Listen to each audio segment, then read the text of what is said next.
Hello everyone, welcome back to our channel GDC etutor. जैसा कि आपको पता है डी फार्मेसी का जो भी एग्जिट एग्जाम होने वाला है, उस एग्जिट एग्जाम में आने वाले सभी 8 सब्जेक्ट का complete chapter wise, complete topic wise हमारे जीडीसी क्लासेस ऐप पे कोर्सेज भी चल रहा है। उसमें श्योर शॉर्ट के एमसीक्यू चल रहा है। साथ ही साथ आप हमारा इसी चैनल पे, जी हाँ, जीडीसी एट्यूटर चैनल पे डेली लाइव क्लास भी चलती है।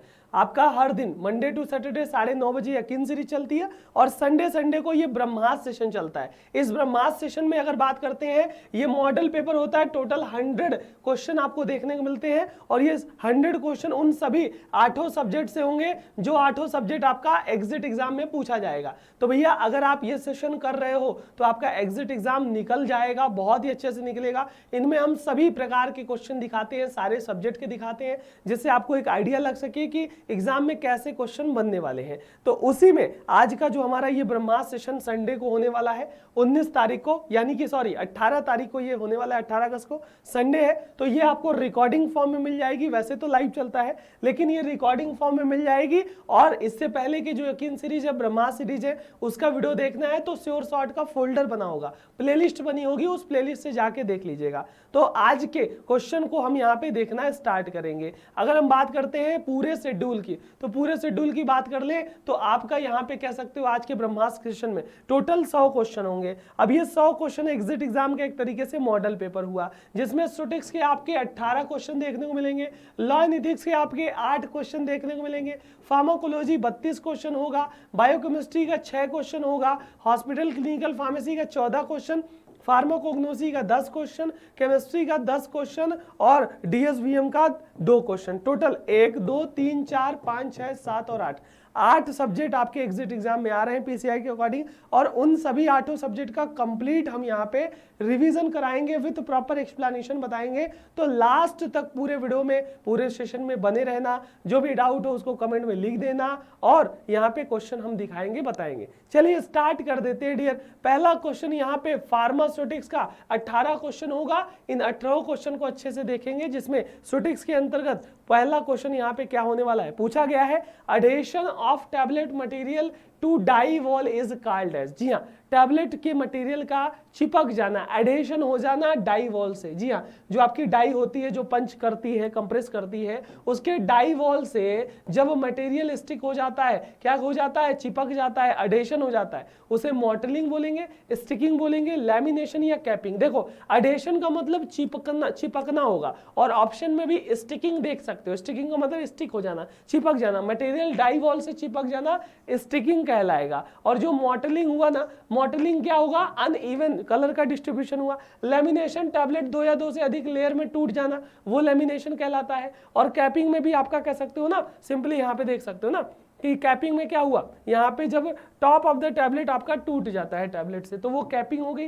लेमिनेशन में टैबलेट 2 या 2 से अधिक हॉरिजॉन्टल लेयर में टूट जाता है। मॉटलिंग में अनइवन कलर का डिस्ट्रीब्यूशन हुआ। और स्टिकिंग का मतलब एडेशन हो जाना, चिपक जाना, नाम से ही पता चल रहा है। तो स्टिकिंग ऑप्शन यहाँ पे राइट हो जाएगा। ठीक है, अब यहाँ पे क्वेश्चन है rate of sedimentation is high in. भैया रेट ऑफ सेडिमेंटेशन किस प्रकार के सस्पेंशन में सेडिमेंटेशन का रेट हाई होगा, फ्लॉक्यूलेटेड में होगा, डिफ्लॉक्यूलेटेड, दोनों में, या किसी में भी नहीं।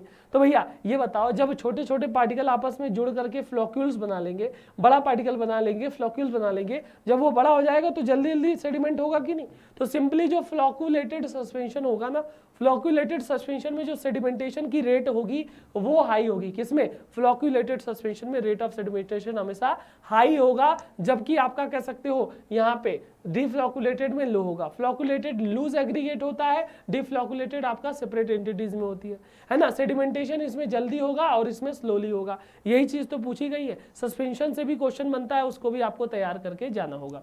अगला क्वेश्चन क्या है जी, triple roller mill work on the principle of. जी हाँ, ट्रिपल रोलर मिल, अब आपने देखा होगा ट्रिपल रोलर मिल एक इस डायरेक्शन में चलता है, एक इस डायरेक्शन में, एक आपका फिर इस डायरेक्शन में। ये आपका लो स्पीड है, ये मीडियम स्पीड है और ये हाई स्पीड है। तो ट्रिपल रोलर मिल में आपका कह सकते हो जो प्रिंसिपल लगता है साइज घटाने के लिए या मिक्सिंग के लिए, एजिटेशन लगेगा, सीयरिंग लगेगा, इम्पैक्ट या एट्रिशन। देखो इम्पैक्ट तो लग ही नहीं रहा है, इम्पैक्ट मतलब जब हैमर मिल होता है सिंगल रिजिड फोर्स तो लग ही नहीं रहा है, अट्रिशन भी नहीं हो रहा है, न ही एजिटेशन हो रहा है। सिंपली अगर बात करते हैं ट्रिपल रोलर मिल आपका सिंपली सीयरिंग, जी हाँ यहाँ पे क्या होगा, option number B shearing principle पे वर्क करेगा जो ट्रिपल रोलर मिल होता है। खासकर आपके जो सेमी सॉलिड वगैरह होते हैं ना, उसको मिल करने के लिए, उसका साइज घटाने के लिए सिंपली आपका ट्रिपल रोलर मिल सबसे ज्यादा यूज में लाया जाता है, देख सकते हो, है ना। यहाँ पे 3 रोलर होंगे, इस आपका एक डायरेक्शन में, एक इधर डायरेक्शन में, एक इधर डायरेक्शन में। मटेरियल यहाँ पे डाला जाता है, वो ऐसे चिपक करके सिंपली यहाँ आएगा, नाइफ से अलग कर लिया जाएगा, जो कि सीयर फोर्स यूज कर रहा है मिक्सिंग के लिए। सीयरिंग प्रिंसिपल यहाँ पे लग रहा है। क्लियर है? हाँ जी सर।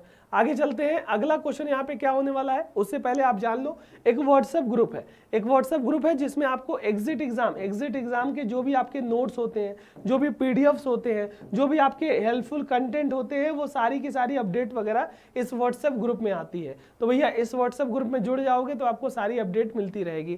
कैसे जुड़ना है, सिंपली 62 65 55 75 30 इस नंबर पर डीपी लिख करके, हाई लिख करके भेज दोगे तो आप इस ग्रुप में जुड़ जाओगे और इससे तैयारी आप जुड़ करके कर सकते हो। ठीक है, तो जो जो जुड़ना चाहते हो आप ऐसे प्रोसेस से जुड़ सकते हो।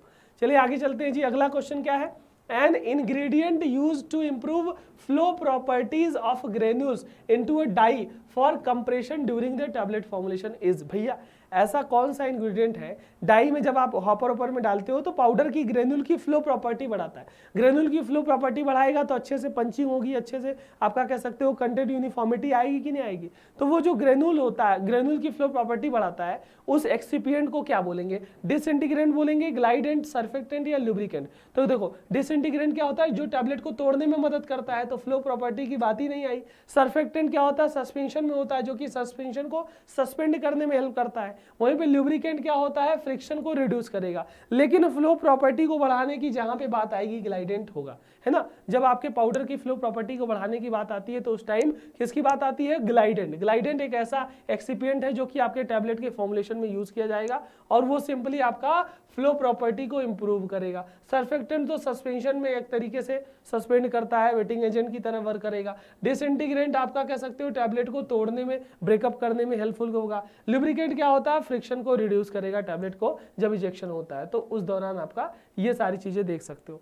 अब यहाँ पे एक क्वेश्चन है, following are the mucosal drug delivery system except one. जी हाँ, यहाँ पे 3 तो म्यूकोसल ड्रग डिलीवरी सिस्टम है, म्यूकोसा के थ्रू, है ना, अब्सॉर्ब होता है, लेकिन एक एक्सेप्शन है, उसी को पकड़ो लगाओ। देखो बक्कल डिलीवरी सिस्टम क्या है, म्यूकोसल है कि नहीं, क्यों, क्योंकि बक्कल म्यूकोसा से अब्सॉर्ब हो रहा है, तो ये तो म्यूकोसल में आएगा। ऑक्यूलर डिलीवरी ऑक्यूलर म्यूकोसा से रिलीज होगा, तो ये भी आपका म्यूकोसल में आ जाएगा। ओरल भी ओरल म्यूकोसा से होगा, तो ये तीनों के तीनों क्या है, आपके म्यूकोसल ड्रग डिलीवरी के पार्ट है। क्या है, तीनों के तीनों म्यूकोसल ड्रग डिलीवरी के पार्ट है। लेकिन जो पेरेंट्रल है ना, पेरेंट्रल डायरेक्टली आपके मसल या वेन्स में जा रहा है, तो सिंपली ये म्यूकोसल में नहीं आएगा। जबकि आपका एक्सेप्ट ही तो पूछा है, कौन सा म्यूकोसल में नहीं होगा, तो पेरेंट्रल नहीं होगा। जबकि आपका कह सकते हो जो बक्कल हुआ वो बक्कल म्यूकोसा से आपका रिलीज होगा। ऑक्यूलर म्यूकोसा से आपका ये हो गया आई में, और ओरल में आपका सेवरल म्यूकोसल सर्फेसेस होते हैं। ठीक है, तो पेरेंट्रल नहीं होगा। आगे चलते हैं, अगला क्वेश्चन क्या है, identify the process use for the extraction. जी हाँ, एक्सट्रैक्शन प्रोसेस में कौन कौन से मेथड यूज किए जाते हैं। इन्फ्यूजन मेथड है क्या, हाँ जी, इन्फ्यूजन आपका एक्सट्रैक्शन का प्रोसेस है। डिकॉक्शन भी इन्फ्यूजन का प्रोसेस है, परकोलेशन भी है, सारी की सारी चीजें। इन्फ्यूजन में सिंपली आपके मटेरियल को क्या करते हैं, सॉल्वेंट में भिगा करके रख देते हैं, डुबो करके रख देते हैं, एक्सट्रैक्ट होता है, लीचिंग होता है। डिकॉक्शन में बॉइल वाटर में उसको सॉल्वेंट में क्या करते हैं, हीट से उसका एक्सट्रैक्शन करवाते हैं। परकोलेशन में लीचिंग प्रोसेस होती है। तो ये तीनों के तीनों एक तरीके से क्या है एक्सट्रैक्शन प्रोसेस में यूज होते हैं, एक्सट्रैक्शन के मेथड होते हैं। कौन कौन से, चाहे वो इन्फ्यूजन हो जाए, चाहे वो डिकॉक्शन हो जाए, चाहे वो परकोलेशन, सारा का सारा आपका क्या है, मेथड ऑफ एक्सट्रैक्शन हो जाएगा। ठीक है, आगे चलते हैं जी। अगला क्वेश्चन क्या है, Crocin strip is which type of pharmaceutical packaging. जी हाँ, जो क्रोसिन की स्ट्रिप होती है ना, जब स्ट्रिप क्रोसिन जो स्ट्रिप में आती है, उस स्ट्रिप में जो क्रोसिन आती है वो प्राइमरी पैकेजिंग होगा क्या। अब देखो हमने क्या बोला, प्राइमरी पैकेजिंग वो होगा जो डायरेक्टली कांटेक्ट में होगा। तो क्रोसिन की स्ट्रिप से क्या है, डायरेक्टली कांटेक्ट में है, तो वो प्राइमरी पैकेजिंग में आएगी, है ना। और ढेर सारी जो प्राइमरी होती हैं वो एक बॉक्सेज में जाती हैं, तो वो आपका कह सकते हो सेकेंडरी में। और ढेर सारे इसके बॉक्सेस जब कार्टन में जाते हैं तो वो टर्सरी पैकेजिंग। टर्सरी के बाद भी जो एक्स्ट्रा लेयर है वो क्वाटनरी पैकेजिंग। तो ये आपके लेयर ऑफ पैकेजिंग से क्वेश्चन बनता है। अब देखो ये जैसे टैबलेट है, टैबलेट जिसके डायरेक्ट कांटेक्ट में होगा वो प्राइमरी में होगा, और ढेर सारे प्राइमरी का पत्ता एक बॉक्स में रहेगा तो वो सेकेंडरी में रहेगा, और ढेर सारा सेकेंडरी का बॉक्सेज एक कार्टन में रहेगा तो वो टर्सरी। ये पैकेजिंग से क्वेश्चन बनता है और यहाँ से क्वेश्चन बन सकता है, तो इसको भी ध्यान से आपको देख करके जाना होगा। आगे चलते हैं जी। अगला क्वेश्चन क्या है, नियोटेम। नियोटेम क्या है, प्लांट डिराइव्ड आर्टिफिशियल न्यूट्रिटिव या non nutritive type of sweetening agent है। देखो सभी को पता है जो नियोटेम होता है ना, एक स्वीटनिंग एजेंट होता है। तो भैया किस प्रकार का स्वीटनिंग एजेंट होता है, आर्टिफिशियल है या प्लांट डिराइव्ड। सिंपली अगर बात करते हैं, नियोटेम हुआ, साइक्लामेट हुआ, सैक्रिन सोडियम हुआ, ये सब के सब आपके आर्टिफिशियल स्वीटनर के अंदर आते हैं। देखो जब क्वेश्चन बनता है ना, तो यहाँ पे पूछेगा कुछ आपके नेचुरल स्वीटनिंग एजेंट होते हैं और कुछ आपके आर्टिफिशियल स्वीटनिंग एजेंट होते हैं। तो नेचुरल में आपका सुक्रोज हो गया, ग्लूकोज हो गया, ये सारे आपके नेचुरल स्वीटनिंग एजेंट में आ जाएंगे। जबकि आपका नियोटेम हुआ, साइक्लामेट हुआ, एस्पार्टेम हुआ या फिर सैक्रिन हुआ, these are comes into the category of artificial sweetener. तो यहाँ पे आर्टिफिशियल स्वीटनर इसका राइट आंसर हो जाएगा। ठीक है, अब यहाँ पे बात करते हैं, पूछा गया है how many stages of process validation are there. जी हाँ, प्रोसेस वैलिडेशन के टोटल कितने स्टेजेस होते हैं। टोटल हमारा यहाँ पे देखो, एक हमारा प्रोसेस क्वालिफिकेशन होता है, एक डिजाइन क्वालिफिकेशन होता है और एक और होता है। टोटल आपके यहाँ पे 3 स्टेजेस देखने को मिलेंगे। किसके 3 स्टेजेस होते हैं आपके, किसके, प्रोसेस वैलिडेशन के। जी हाँ, तो ऑप्शन नंबर यहाँ पे ए होगा। एक होता है प्रोसेस डिजाइन स्टेज 1, दूसरा होता है प्रोसेस क्वालिफिकेशन, तीसरा होता है कॉन्टिन्यूअस प्रोसेस वेरिफिकेशन। प्रोसेस को डिजाइन करना, उसके डिजाइन को कंप्लीट क्वालिफाई करना कि सही से चल रहा है कि नहीं कोई प्रोसेस, और उसका बीच बीच में वेरिफिकेशन करना। तो ये तीनों के तीनों स्टेज आपके प्रोसेस वैलिडेशन के अंतर्गत आ जाते हैं। ठीक है, अब यहाँ पे एक क्वेश्चन था क्या, Silverson mixture is use for the preparation of. जी हाँ, सिल्वर्सन मिक्सचर होमोजिनाइजर भी बोलते हैं,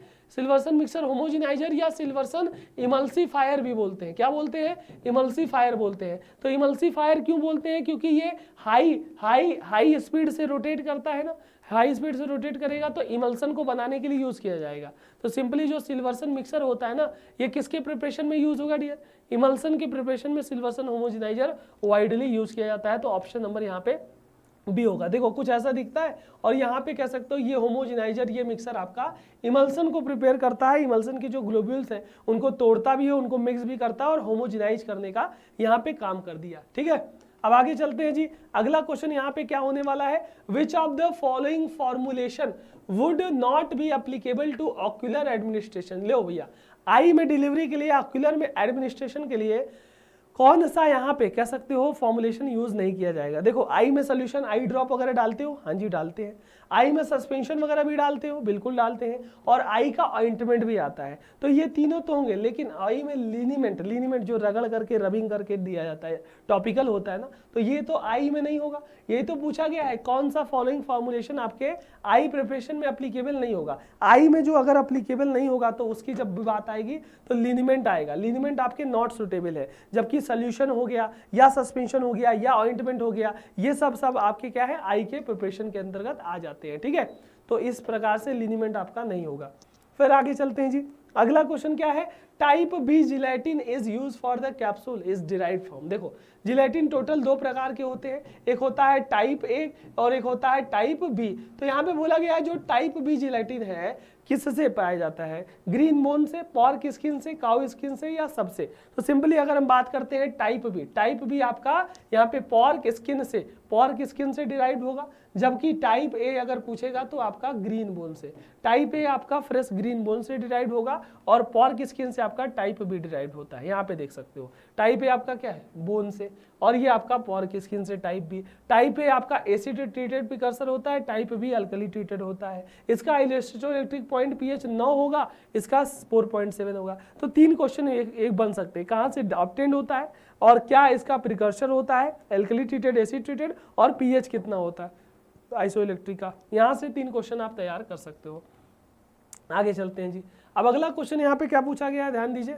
हाँ, what is an effervescent powder. भैया एफरवेसेंट पाउडर क्या होगा, देखो एफरवेसेंट का मतलब क्या होता है, खासकर जो एस्पिरिन वगैरह खाते हो ना, डिस्प्रिन वगैरह, जो पानी में घोलते हो तो तुरंत CO2 लिबरेट कर देगा। तो एफरवेसेंट पाउडर ऐसा होगा जो उसकी CO2 रिलीज करेगा, यानी कि एक ऐसा पाउडर होता है जो 2 या 2 से अधिक इंग्रेडिएंट को कंटेन करेगा, और जब वाटर में मिक्स किया जाएगा तो वाटर के साथ रिएक्शन करके क्या, CO2 बोले तो कार्बन डाइऑक्साइड लिबरेट करेगा। देखो पानी में जब डिस्प्रिन डालते हो तो फटाफट CO2 लिबरेट होगा, वो घुल जाएगा कि नहीं। तो सिंपली अगर बात किया जाए ऑप्शन नंबर ए ही यहाँ पे पढ़ के राइट लगा दो, क्योंकि यही सही है एफरवेसेंट पाउडर के रिगार्डिंग रिगार्डिंग कि क्या होता है भैया, एक ऐसा कह सकते हो पाउडर होता है जिसमें जब वाटर में ये एंट्री लेगा, वाटर में जाएगा तो CO2 इसमें रिलीज होगा। तो ऑप्शन नंबर ए यहाँ पे राइट हो जाएगा जब भी बात आएगी इफरवेसेंट पाउडर की। देखो जब घोलते हो तो तुरंत CO2 रिलीज होकर तुरंत घुल जाएगा, 5 मिनट के 3 मिनट के अंतर्गत ही आपका घुल के पूरा कंज्यूम कर सकते हो। ठीक है, अगला क्वेश्चन क्या है,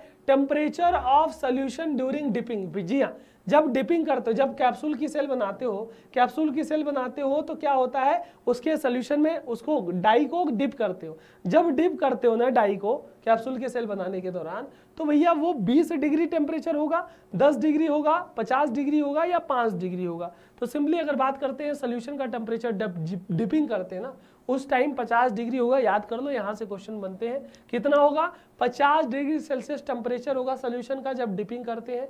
और जो पिंस होते हैं उसका टेम्परेचर 22 डिग्री, और कितने टाइम के लिए उसमें डिप करते हैं, 12 सेकेंड के लिए। तो भैया कैप्सूल की सेल बनाने का अलग अलग आपके स्टेप होते हैं, एक होता है डिपिंग, एक होता है स्पिनिंग, एक होता है ड्राइंग, एक होता है स्ट्रिपिंग, फिर ट्रिमिंग, फिर ज्वाइनिंग और पॉलिशिंग। ऐसे कर करके सारे स्टेप आते हैं और वहां से क्वेश्चन आपको देखने को मिल जाता है। ठीक है, आगे चलते हैं। अगला क्वेश्चन क्या है, size reduction of material has one of the following disadvantage. जी हाँ, मटेरियल का साइज रिडक्शन करते हो तो उसका एक डिसएडवांटेज होता है। वो डिसएडवांटेज क्या होता है, उसी को पकड़ो, बताओ। साइज रिडक्शन करने से कंटेंट यूनिफॉर्मिटी आती है, ये तो भैया एडवांटेज में आ गया, डिसएडवांटेज में तो नहीं है। इफेक्टिव ड्राइंग हो जाती है, ये भी एडवांटेज में आ जाएगा। और फिजिकल स्टेबिलिटी इंप्रूव होगी, ये भी एडवांटेज में आ जाएगा। पूछा क्या है हमारा, डिसएडवांटेज। डिसएडवांटेज पूछा है, तो भैया साइज रिडक्शन करने से ड्रग का डिग्रेडेशन हो जाता है। कब, जब जो हीट लिबाइल सबस्टांस है साइज घटाओगे उस दौरान जो हीट जनरेट होगी तो ड्रग का डिग्रेडेशन हो जाता है। तो डिसएडवांटेज यही हो गया कि क्या, ड्रग का डिग्रेडेशन होना, यही तो आपके डिसएडवांटेज होता है। जब हम मटेरियल का साइज रिडक्शन करते हो तो डिसएडवांटेज क्या होता है, ड्रग का डिग्रेडेशन होना, पुअर मिक्सिंग हो जाना और कंटामिनेशन हो जाना। ये तीन चीज आपका यहाँ पे डिसएडवांटेज की कैटेगरी में आ जाएगी। ठीक है, आगे चलते हैं जी। अगला क्वेश्चन क्या है, mechanism of size separation is. भैया साइज को सेपरेट करना, डिफरेंट साइजेस के जो पार्टिकल होते हैं उनको उनके साइज, उनके शेप, उनके डेंसिटी के हिसाब से सेपरेट करने की जो प्रक्रिया होती है ना, उनमें कौन कौन सा मैकेनिज्म लगता है, एजिटेशन लगता है। हाँ जी, साइज सेपरेशन में एजिटेट, बहुत ज्यादा कंपन करना, एजिटेट करना, हिलना। ब्रशिंग, जब बालू उलू चालते हो तो ब्रशिंग वाला होता है कि नहीं, तो एजिटेशन भी होगा, ब्रशिंग भी होगी। और हाई सेंट्रीफ्यूगल फोर्स से क्या होगा, महीन पार्टिकल दूर चले जाएंगे, भारी पार्टिकल नीचे। तो सिंपली ये तीनों के तीनों, ऑल ऑफ दीज प्रक्रिया are use in the mechanism of size separation. जी हाँ, साइज सेपरेट करने के लिए ये सारे के सारे चीज आपको यहाँ पे देखने को मिलते हैं। तो ये ऑप्शन नंबर डी आप सिंपली लगा सकते हो। एजिटेशन हो, ब्रशिंग हो, सेंट्रीफ्यूगल हो, सब का सब आपका कह सकते हो साइज सेपरेशन में यूज किए जाएंगे।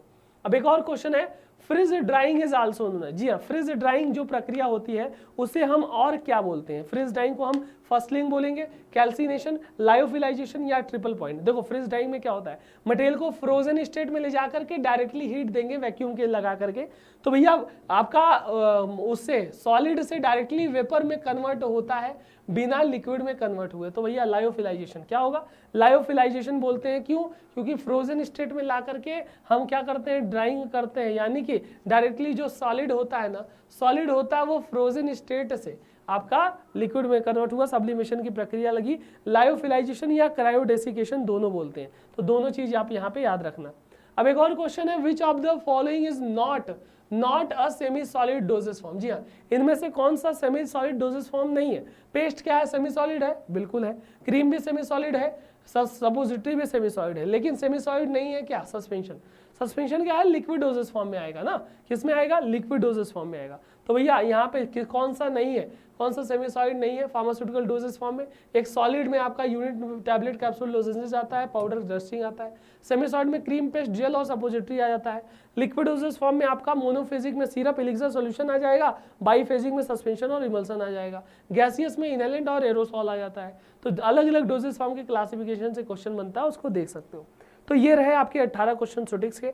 अब 8 क्वेश्चन आपका फार्मेसी लॉ एंड एथिक्स, ये भी एक और सब्जेक्ट है जो कि आपके एग्जिट एग्जाम में पूछा जा रहा है। तो चलिए इससे भी क्वेश्चन देख लेते हैं। सबसे पहले क्वेश्चन यहाँ पे पूछा गया है, IAEC का फुल फॉर्म क्या होता है। Institutional animal ethics committee, institutional animal ethics corporation, institutional animal entitled committee या इंस्टीट्यूशनल एनिमल एक्सपेरिमेंट कमेटी। तो देखिए IAC एक ऐसी कमेटी होती है जो कि एनिमल पे जो एक्सपेरिमेंट वगैरह हो रहा है वो सही से हो रहा है ना, क्रूल्टी तो नहीं की जा रही, उन पे कोई मिसयूज तो नहीं किया जा रहा है। तो एनिमल की एथिक्स कमेटी होती है, मतलब इंस्टीट्यूशनल में जो एनिमल का एक्सपेरिमेंट होता है उसकी एथिक्स, उसको मॉनिटर करने के लिए, उसको सब कुछ रूल रेगुलेशन गाइडलाइन बताने के लिए IEAC होती है, इंस्टीट्यूशनल एनिमल एथिक्स कमेटी होती है। जब रिसर्च जहाँ पे होता है वहाँ पे इंस्टीट्यूट में ये रूल रेगुलेशन गाइडलाइन को बताने का काम करती है, ठीक है।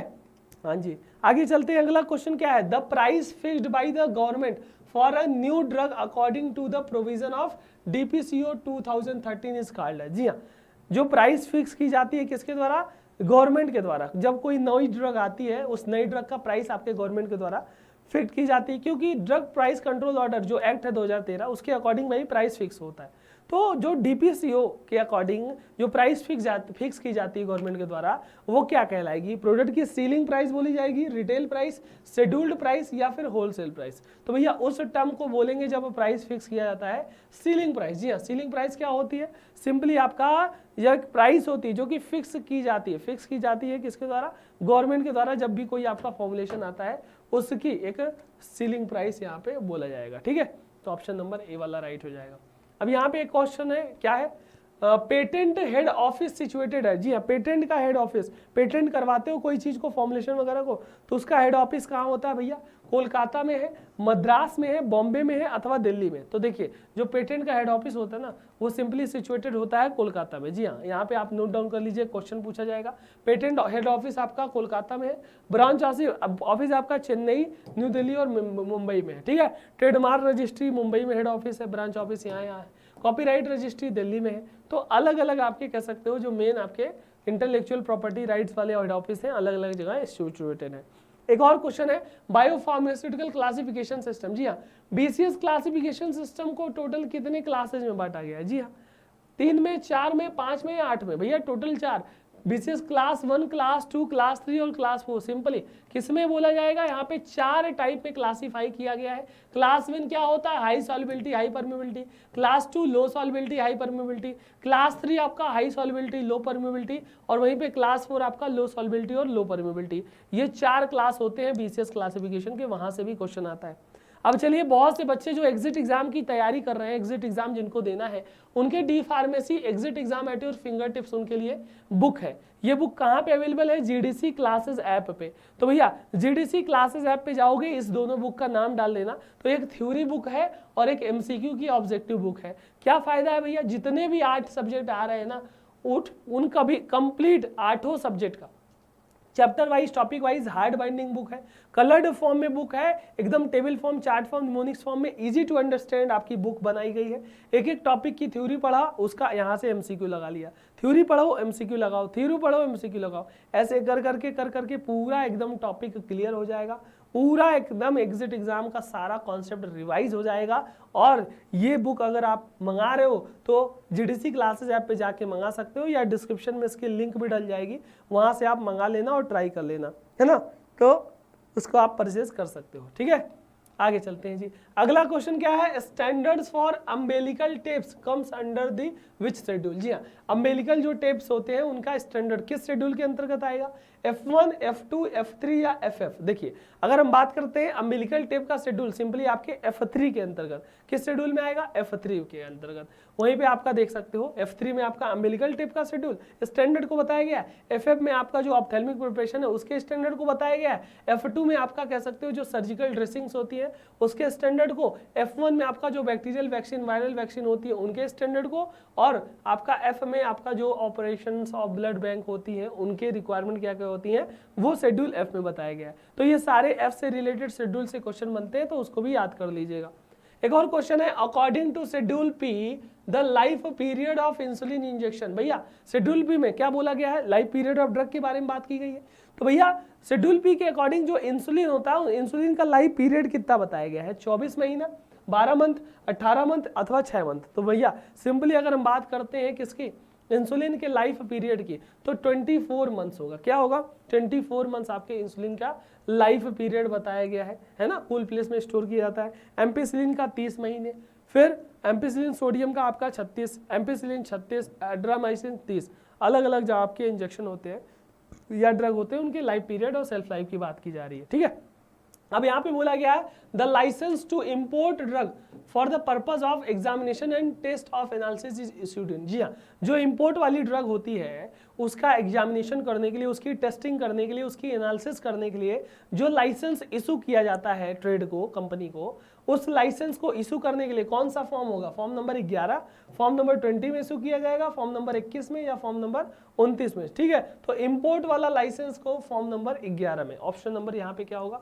फॉर्म नंबर 11 में आपका जो लाइसेंस होंगे, है ना, जो इंपोर्ट वाले लाइसेंस होंगे वो आपका सिंपली किस में देखने को मिलते हैं? फॉर्म नंबर 11 में। ठीक है, तो फॉर्म नंबर 11 में लाइसेंस जो ग्रांटेड किया जाता है जो इंपोर्ट वाले ड्रग है उनका एग्जामिनेशन, टेस्ट और एनालिसिस के लिए। ठीक है, अदर जितने भी फॉर्म है, शेड्यूल सी, C1, शेड्यूल एक्स, उन सभी को यहाँ पे याद कर सकते हो, स्क्रीनशॉट ले सकते हो। फॉर्म नंबर से क्वेश्चन आपका बहुत बनता है। ठीक है, इंपोर्ट के लिए। ठीक है, अब यहाँ पे पूछा गया है DTAB, बोले तो ड्रग टेक्निकल एडवाइजरी बोर्ड में कितने एक्स ऑफिशियो मेंबर होते हैं? 5, 6, 4 या 8? तो देखिए, ड्रग टेक्निकल एडवाइजरी मेंबर जो होते हैं, बोर्ड होते हैं ना, उसमें सिंपली आपके 8 एक्स ऑफिशियो मेंबर होंगे। कितने होंगे? 8 एक्स ऑफिशियो मेंबर होते हैं। फिर आपके 5 नॉमिनेटेड मेंबर होंगे और इलेक्टेड मेंबर भी 5 होंगे। तो भैया 8 में कौन से होंगे? एक हेल्थ सर्विस का डायरेक्टर जनरल होंगे, एक ड्रग कंट्रोलर ऑफ इंडिया होंगे, एक सेंट्रल ड्रग लेबोरेटरी कोलकाता के डायरेक्टर होंगे, एक सेंट्रल रिसर्च इंस्टीट्यूट कसौली के डायरेक्टर होंगे, और एक Indian veterinary research institute Izzatnagar के डायरेक्टर होंगे, एक आपके CDRI लखनऊ के डायरेक्टर होंगे, एक मेडिकल काउंसिल ऑफ इंडिया के प्रेसिडेंट होंगे, और एक फार्मेसी काउंसिल ऑफ इंडिया के प्रेसिडेंट होंगे। अलग अलग आपके 8 एक्स ऑफिशियल मेंबर होते हैं DTAB की। ठीक है, तो इसको भी आप देख सकते हो। आगे चलते हैं। अब अगला यहाँ पे 32 क्वेश्चन आपको फार्माकोलॉजी से देखने को मिलेंगे। फार्माकोलॉजी भी बहुत इंपॉर्टेंट सब्जेक्ट है, यहाँ से भी एग्जिट एग्जाम में बहुत सारे क्वेश्चन आपको भर भर के देखने को मिल जाएंगे। चलिए देख लेते हैं जी। यहाँ पे अगर बात करते हैं इस कोलॉजी के अंतर्गत, पहला क्वेश्चन क्या है? Who is the known as the father of medicine? जी हाँ, इनमें से किसको फादर ऑफ मेडिसिन बोला जाता है? अलेक्जेंडर फ्लेमिंग को, या फिर आपका डोमैक जी को, हिपोक्रेट जी को, या गैलन? गैलन कौन थे? फादर ऑफ फार्मेसी थे, तो मेडिसिन वाले तो होंगे नहीं। अलेक्जेंडर फ्लेमिंग, और आपका यहाँ पे कह सकते हो, है ना, अलेक्जेंडर फ्लेमिंग भी नहीं है, और आपका सिंपली फादर ऑफ मेडिसिन की बात की जाएगी तो हिपोक्रेट का नाम आएगा। किसका नाम आएगा? हिपोक्रेट क्या थे? फादर ऑफ मेडिसिन थे। देखो यहाँ पे एक मिनट, हाँ, इस टेबल में देखो, फादर ऑफ मेडिसिन की बात आएगी, हिपोक्रेट्स आएगा। फिर आपका जो आपके कह सकते हो father of Indian pharmacology, Ramnath Chopra, यहाँ से भी क्वेश्चन पूछा जाता है। फादर ऑफ फार्माकोलॉजी ओस्टवाल्ड सीडेमरबर्ग से होता है। इंसुलिन की डिस्कवरी बेंटिंग और बेस्ट ने की, और आपका कह सकते हो पेनिसिलिन की डिस्कवरी अलेक्जेंडर फ्लेमिंग ने की, है ना। तो ऐसे कर करके जितने आपके डिस्कवरीज होते हैं उनके साइंटिस्ट का नाम यहाँ से भी क्वेश्चन बन सकता है, तो उसको भी ध्यान से देख करके जाना। अगला क्वेश्चन क्या है? Mechanism of action of tetracycline. जी हाँ, टेट्रासाइक्लिन कैसे काम करता है? वो mRNA से RNA को बाइंडिंग को प्रिवेंट करता है, या mRNA का मिसरीडिंग कर देता है, या ट्रांसक्रिप्शन कर देता है DNA का RNA इनहिबिटेड में, और या फिर 30S राइबोसोम से बाइंड होता है। तो सिंपली अगर हम टेट्रासाइक्लिन की बात करें ना, वो 30S राइबोसोम से बाइंड होगा और वही उसका मैकेनिज्म एक्शन होगा। ठीक है, किससे बाइंड होता है? सिंपली 30S राइबोसोमल यूनिट से वो बाइंड होगा, और बाइंड होकर उनको इनहिबिट कर देगा। ब्रॉड स्पेक्ट्रम एंटीबायोटिक होता है, ग्राम पॉजिटिव ग्राम निगेटिव सारे बैक्टीरिया को किल करने का काम करता है। अगला क्वेश्चन क्या है जी? Epinephrine is added to local anaesthetic to. जी हाँ, लोकल एनेस्थेटिक, लोकली जब शून्य करना होता है तो लोकल एनेस्थेटिक में एपिनेफ्रिन डाला जाता है, जिससे क्या होता है? होम्योस्टेटिक कॉज होती है, या एनेस्थीसिया का एक्शन बढ़ जाता है इसको डालने से, या घाव भर जाता है, स्टिमुलेट होता है, या फिर साइड इफेक्ट घट जाता है। तो सिंपली अगर बात करते हैं एपिनेफ्रिन जब लोकल एनेस्थेटिक में डाला जाता है तो उसका क्या होगा फायदा? एनेस्थीसिया का एक्शन प्रोलॉन्ग होगा। जी हाँ, एनेस्थीसिया का एक्शन आपका बढ़ जाता है जब आपका लोकल एनेस्थेटिक में एपिनेफ्रिन को ऐड किया जाता है। ठीक है, ड्यूरेशन ऑफ एक्शन प्रोलॉन्गिंग करने का काम करता है। और ठीक है, अब यहाँ पे देखो, Which of the following is only act as a inhibitory neurotransmitter? जी हाँ, यहाँ पे दो होते हैं, एक इनहिबिटरी न्यूरोट्रांसमीटर, एक आपका इनहिबिटरी प्लस एक्साइटरी होता है। तो यहाँ पे इनमें से कौन सा सिर्फ और सिर्फ इनहिबिटरी न्यूरोट्रांसमीटर की तरह एक्ट होगा? तो सिंपली अगर बात करते हैं जो सीरोटोनिन हुआ, एस्टाइलकोलिन हुआ, नॉरएड्रेनालिन, ये आपके इनहिबिटरी प्लस एक्साइटेटरी दोनों होंगे। इनहिबिटरी प्लस एक्साइटेटरी ये दोनों होंगे, लेकिन सिर्फ और सिर्फ इनहिबिटरी पूछा है ना, तो डोपामिन आपका इनहिबिटरी वाले में आ जाएगा, इनहिबिटरी न्यूरोट्रांसमीटर में आ जाएगा। जबकि आपका कह सकते हो सीरोटोनिन, एसिटाइलकोलिन, नॉरएड्रेनालिन ये आपके इनहिबिटरी प्लस एक्साइटेटरी दोनों में आ जाएंगे, ठीक है। बहुत इनहिबिटरी एक्साइटेटरी में एसिटाइलकोलिन, नॉरएड्रेनालिन, सीरोटोनिन, सिर्फ और सिर्फ इनहिबिटरी में गाबा ए, गाबा बी, ग्लाइसिन और डोपामिन। एक्साइटेटरी में आपका ग्लूटामेट और एस्पार्टेट आ जाएगा। अदर में आपका हिस्टामिन, ट्राइकाइनिन, ओरेक्सिन ये सारी चीजें आ जाएंगी, ठीक है। तो इसको भी आपके न्यूरोट्रांसमीटर से याद कर सकते हो। अगला क्वेश्चन क्या है, usually in empty stomach drug absorption is, जी हाँ, खाली पेट एम्प्टी स्टोमक में ड्रग का अब्जॉर्प्शन कैसा होगा, सेलेक्टिव होगा, कम होगा, थोड़ा बहुत होगा या ज्यादा होगा। सिंपली अगर बात करते हैं, अगर खाली पेट की बात किया जाए तो खाली पेट, पेट खाली है तो ड्रग गई तुरंत डिसइंटीग्रेट हुई, तुरंत आपका डिजॉल्व हुई, अब्जॉर्ब हुई, तो सिंपली वहां पे अगर जो आपका ड्रग की अब्जॉर्प्शन की बात कर लेना वो मैक्सिमम होगा। कब, जब हमने क्या किया, खाली पेट कोई ड्रग लिया तो आपका कह सकते हो मैक्सिमम उसका कह सकते हो अब्जॉर्प्शन हो गया, ठीक है, मैक्सिमम उसका अब्जॉर्प्शन देखने को मिल जाता है, ठीक है। आगे चलते हैं जी। अगला क्वेश्चन क्या है, the study of adverse effect of chemical on the living organism is termed है। जी हाँ, लिविंग ऑर्गेनिज्म, जी हाँ, लिविंग ऑर्गेनिज्म पे जो केमिकल्स दिए जाते हैं, ड्रग दिए जाते हैं, उसके एडवर्स इफेक्ट की स्टडी क्या कहलाती है, फार्माकोडायनेमिक्स कहलाती है, फार्माकोकाइनेटिक्स, इफेक्टिव या टॉक्सिकोलॉजी। अरे भैया, एडवर्स इफेक्ट की जहां पे बात आएगी वहां पे टॉक्सिक इफेक्ट की बात आएगी, टॉक्सिकोलॉजी की बात आएगी ना, तो डी होगा। जबकि फार्माकोडायनेमिक्स में क्या होता है, what drug does to the body, body मतलब ड्रग बॉडी के साथ कैसे कह सकते हो यहाँ पे जा रही है। फार्माकोकाइनेटिक में what body does to drug, यानी आपका absorption, distribution, metabolism, excretion. Effectiveness में ड्रग की इफेक्टिवनेस की बात आएगी। पूछा क्या था, आपके एडवर्स इफेक्ट की स्टडी लिविंग ऑर्गेनिज्म में, टॉक्सिकोलॉजी ही तो ही, टॉक्सिकोलॉजी क्या होता है, एडवर्स इफेक्ट की स्टडी बताता है। बल्कि आपका जो कह सकते हो, जबकि फार्माकोडायनेमिक्स और काइनेटिक्स, इफेक्टिवनेस ये सारी चीजें तो अलग ही हो गई है ना। अब यहाँ पे क्वेश्चन है, पोटेशियम स्पेयरिंग जो डाययूरेटिक है वो किस पे एक्ट करेगा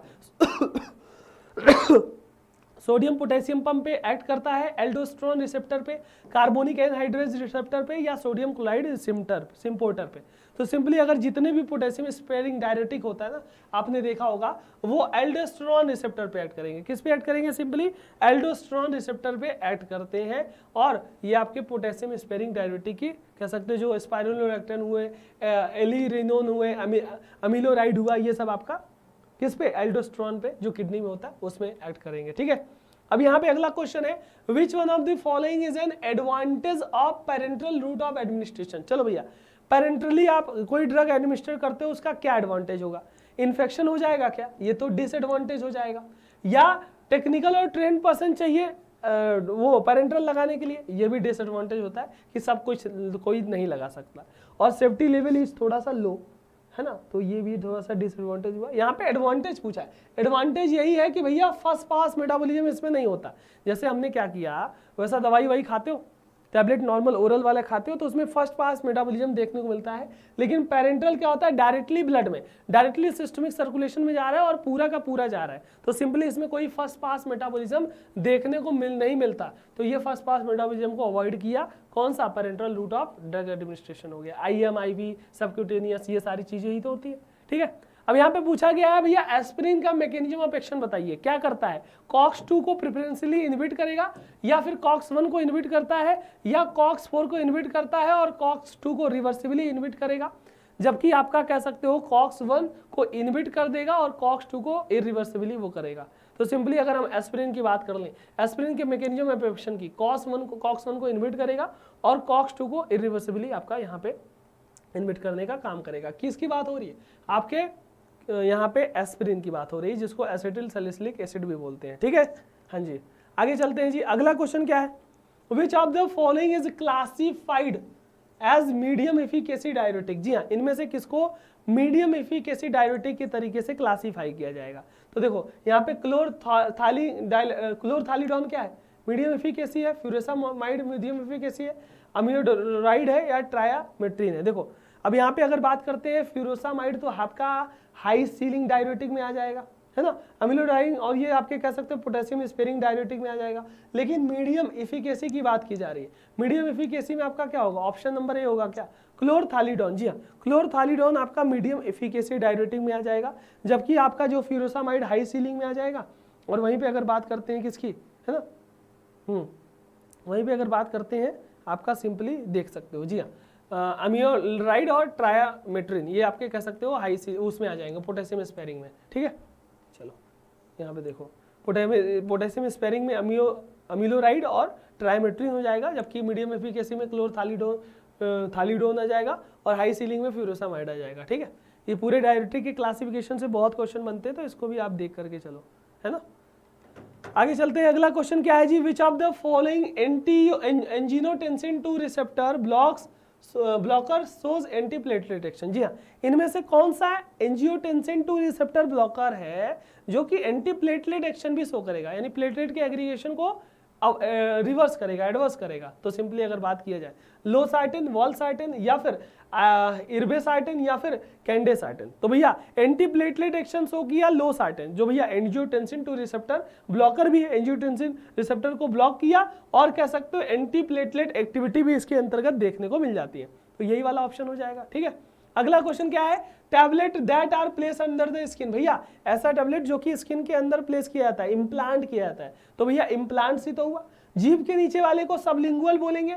फिल्म कोटेड तो आपका कह सकते हो स्टोमक, वो कह सकते हो फिल्म की, पॉलीमर फिल्म की कोटिंग होगी। एंटेरिक कोटेड क्या हुआ, जो स्टोमक में रिलीज ना होकर डायरेक्ट इंटेस्टाइन में होगा। तो लेकिन स्किन में जब इम्प्लांट किया जाएगा तो उसे हम कौन सा टैबलेट बोलेंगे, सिंपली इम्प्लांट वाला टैबलेट। तो ऑप्शन नंबर सी यहाँ पे राइट हो जाएगा। स्किन के बीनीथ आपका इसको इम्प्लांट कर दिए, लॉन्ग टाइम पे आपका रिलीज हुआ, सबक्यूटेनियसली आपका इसको इम्प्लांट कर देते हैं। ठीक है, अगला क्वेश्चन क्या है, एलिसा का फुल फॉर्म क्या है जी। एलिसा का फुल फॉर्म है एंजाइम लिंक्ड इम्यूनोसॉर्बेंट एसे, या इलास्टिक लिंक इम्यूनोसॉर्बेंट एसे, या एंजाइम लाइट इम्यूनोसॉर्बेंट ऐसे होगा, या एंजाइम लाइगेज इम्यूनोसॉर्बेंट ऐसे। जी हाँ, एलिसा की बात करते हैं, जो एलिसा टेस्टिंग होती है सिंपली एंजाइम लिंक्ड इम्यूनोसॉर्बेंट ऐसे, ऑप्शन नंबर ए हो जाएगा, है ना। लेबोरेटरी टेक्निक होती है जो कि यूज की जाती है एंटीबॉडीज को डिटेक्ट करते, एंटीबॉडीज को यूज करती है क्या, डिटेक्ट करने के लिए कि कोई प्रेजेंस है कि नहीं, लिगेंड, किसी भी लिक्विड सैंपल में लिगेंड का प्रेजेंस है कि नहीं। ठीक है, अगला क्वेश्चन क्या है जी, अब macrolides antibiotic use as a powerful immunosuppressive agent. जी हाँ, ऐसा कौन सा मैक्रोलाइड एंटीबायोटिक है जो कि एक तरीके से पावरफुल इम्यूनोसप्रेसिव एजेंट की तरीके से भी यूज किया जाएगा। एरिथ्रोमाइसिन होगा क्या, एजिथ्रोमाइसिन होगा, या फिर टेक्रोलीमस होगा, या फिर क्लेरिथ्रोमाइसिन होगा। जी हाँ, एक ऐसा मैक्रोलाइड एंटीबायोटिक जो कि इम्यूनोसप्रेसिव एजेंट की तरीके से भी यूज होगा, उसे बोलते हैं टेक्रोलीमस। जी हाँ, टेक्रोलीमस क्या होता है, इम्यूनोसप्रेसिव एजेंट की तरीके से भी यूज होगा, है ना, मैक्रोलाइड होगा। और जबकि आपका कह सकते हो एरिथ्रोमाइसिन, एजिथ्रोमाइसिन, क्लेरिथ्रोमाइसिन, ये तो नॉर्मल आपके मैक्रोलाइड तो है ही है। ठीक है, चलिए अगला क्वेश्चन क्या है, orally active anti diabetic drug use in the type 1 diabetes mellitus. जी हाँ, ऐसा कौन सा orally active anti diabetic drug है जो कि टाइप 1 वाले डायबिटीज में यूज होगा। टाइप 1 में देखो एमिलीन एनालॉग्स, ये तो टाइप 2 में हो गई, ग्लीमेप्राइड भी टाइप 2 में होती है और ये भी टाइप 2 में होती है। टाइप 1 में पूछा गया है ना, टाइप 1 में आपका क्या होगा, सिंपली अच्छा एमिलीन एनालॉग्स आपका टाइप 1 में होगा, जबकि अकारबोज, टाराग्लिपिटिनस और ग्लीमेप्राइड ये आपके टाइप 2 में होगी। चलिए करेक्शन कर लीजिएगा, सॉरी, आपका यहाँ पे टाइप 1 पूछा था ना। ठीक है, टाइप 1 में आपका जो एमिलीन एनालॉग्स होते हैं वो आपके टाइप 1 में, एक मिनट, है ना, एमिलीन एनालॉग्स ये आपके टाइप 1 कहाँ गया यार,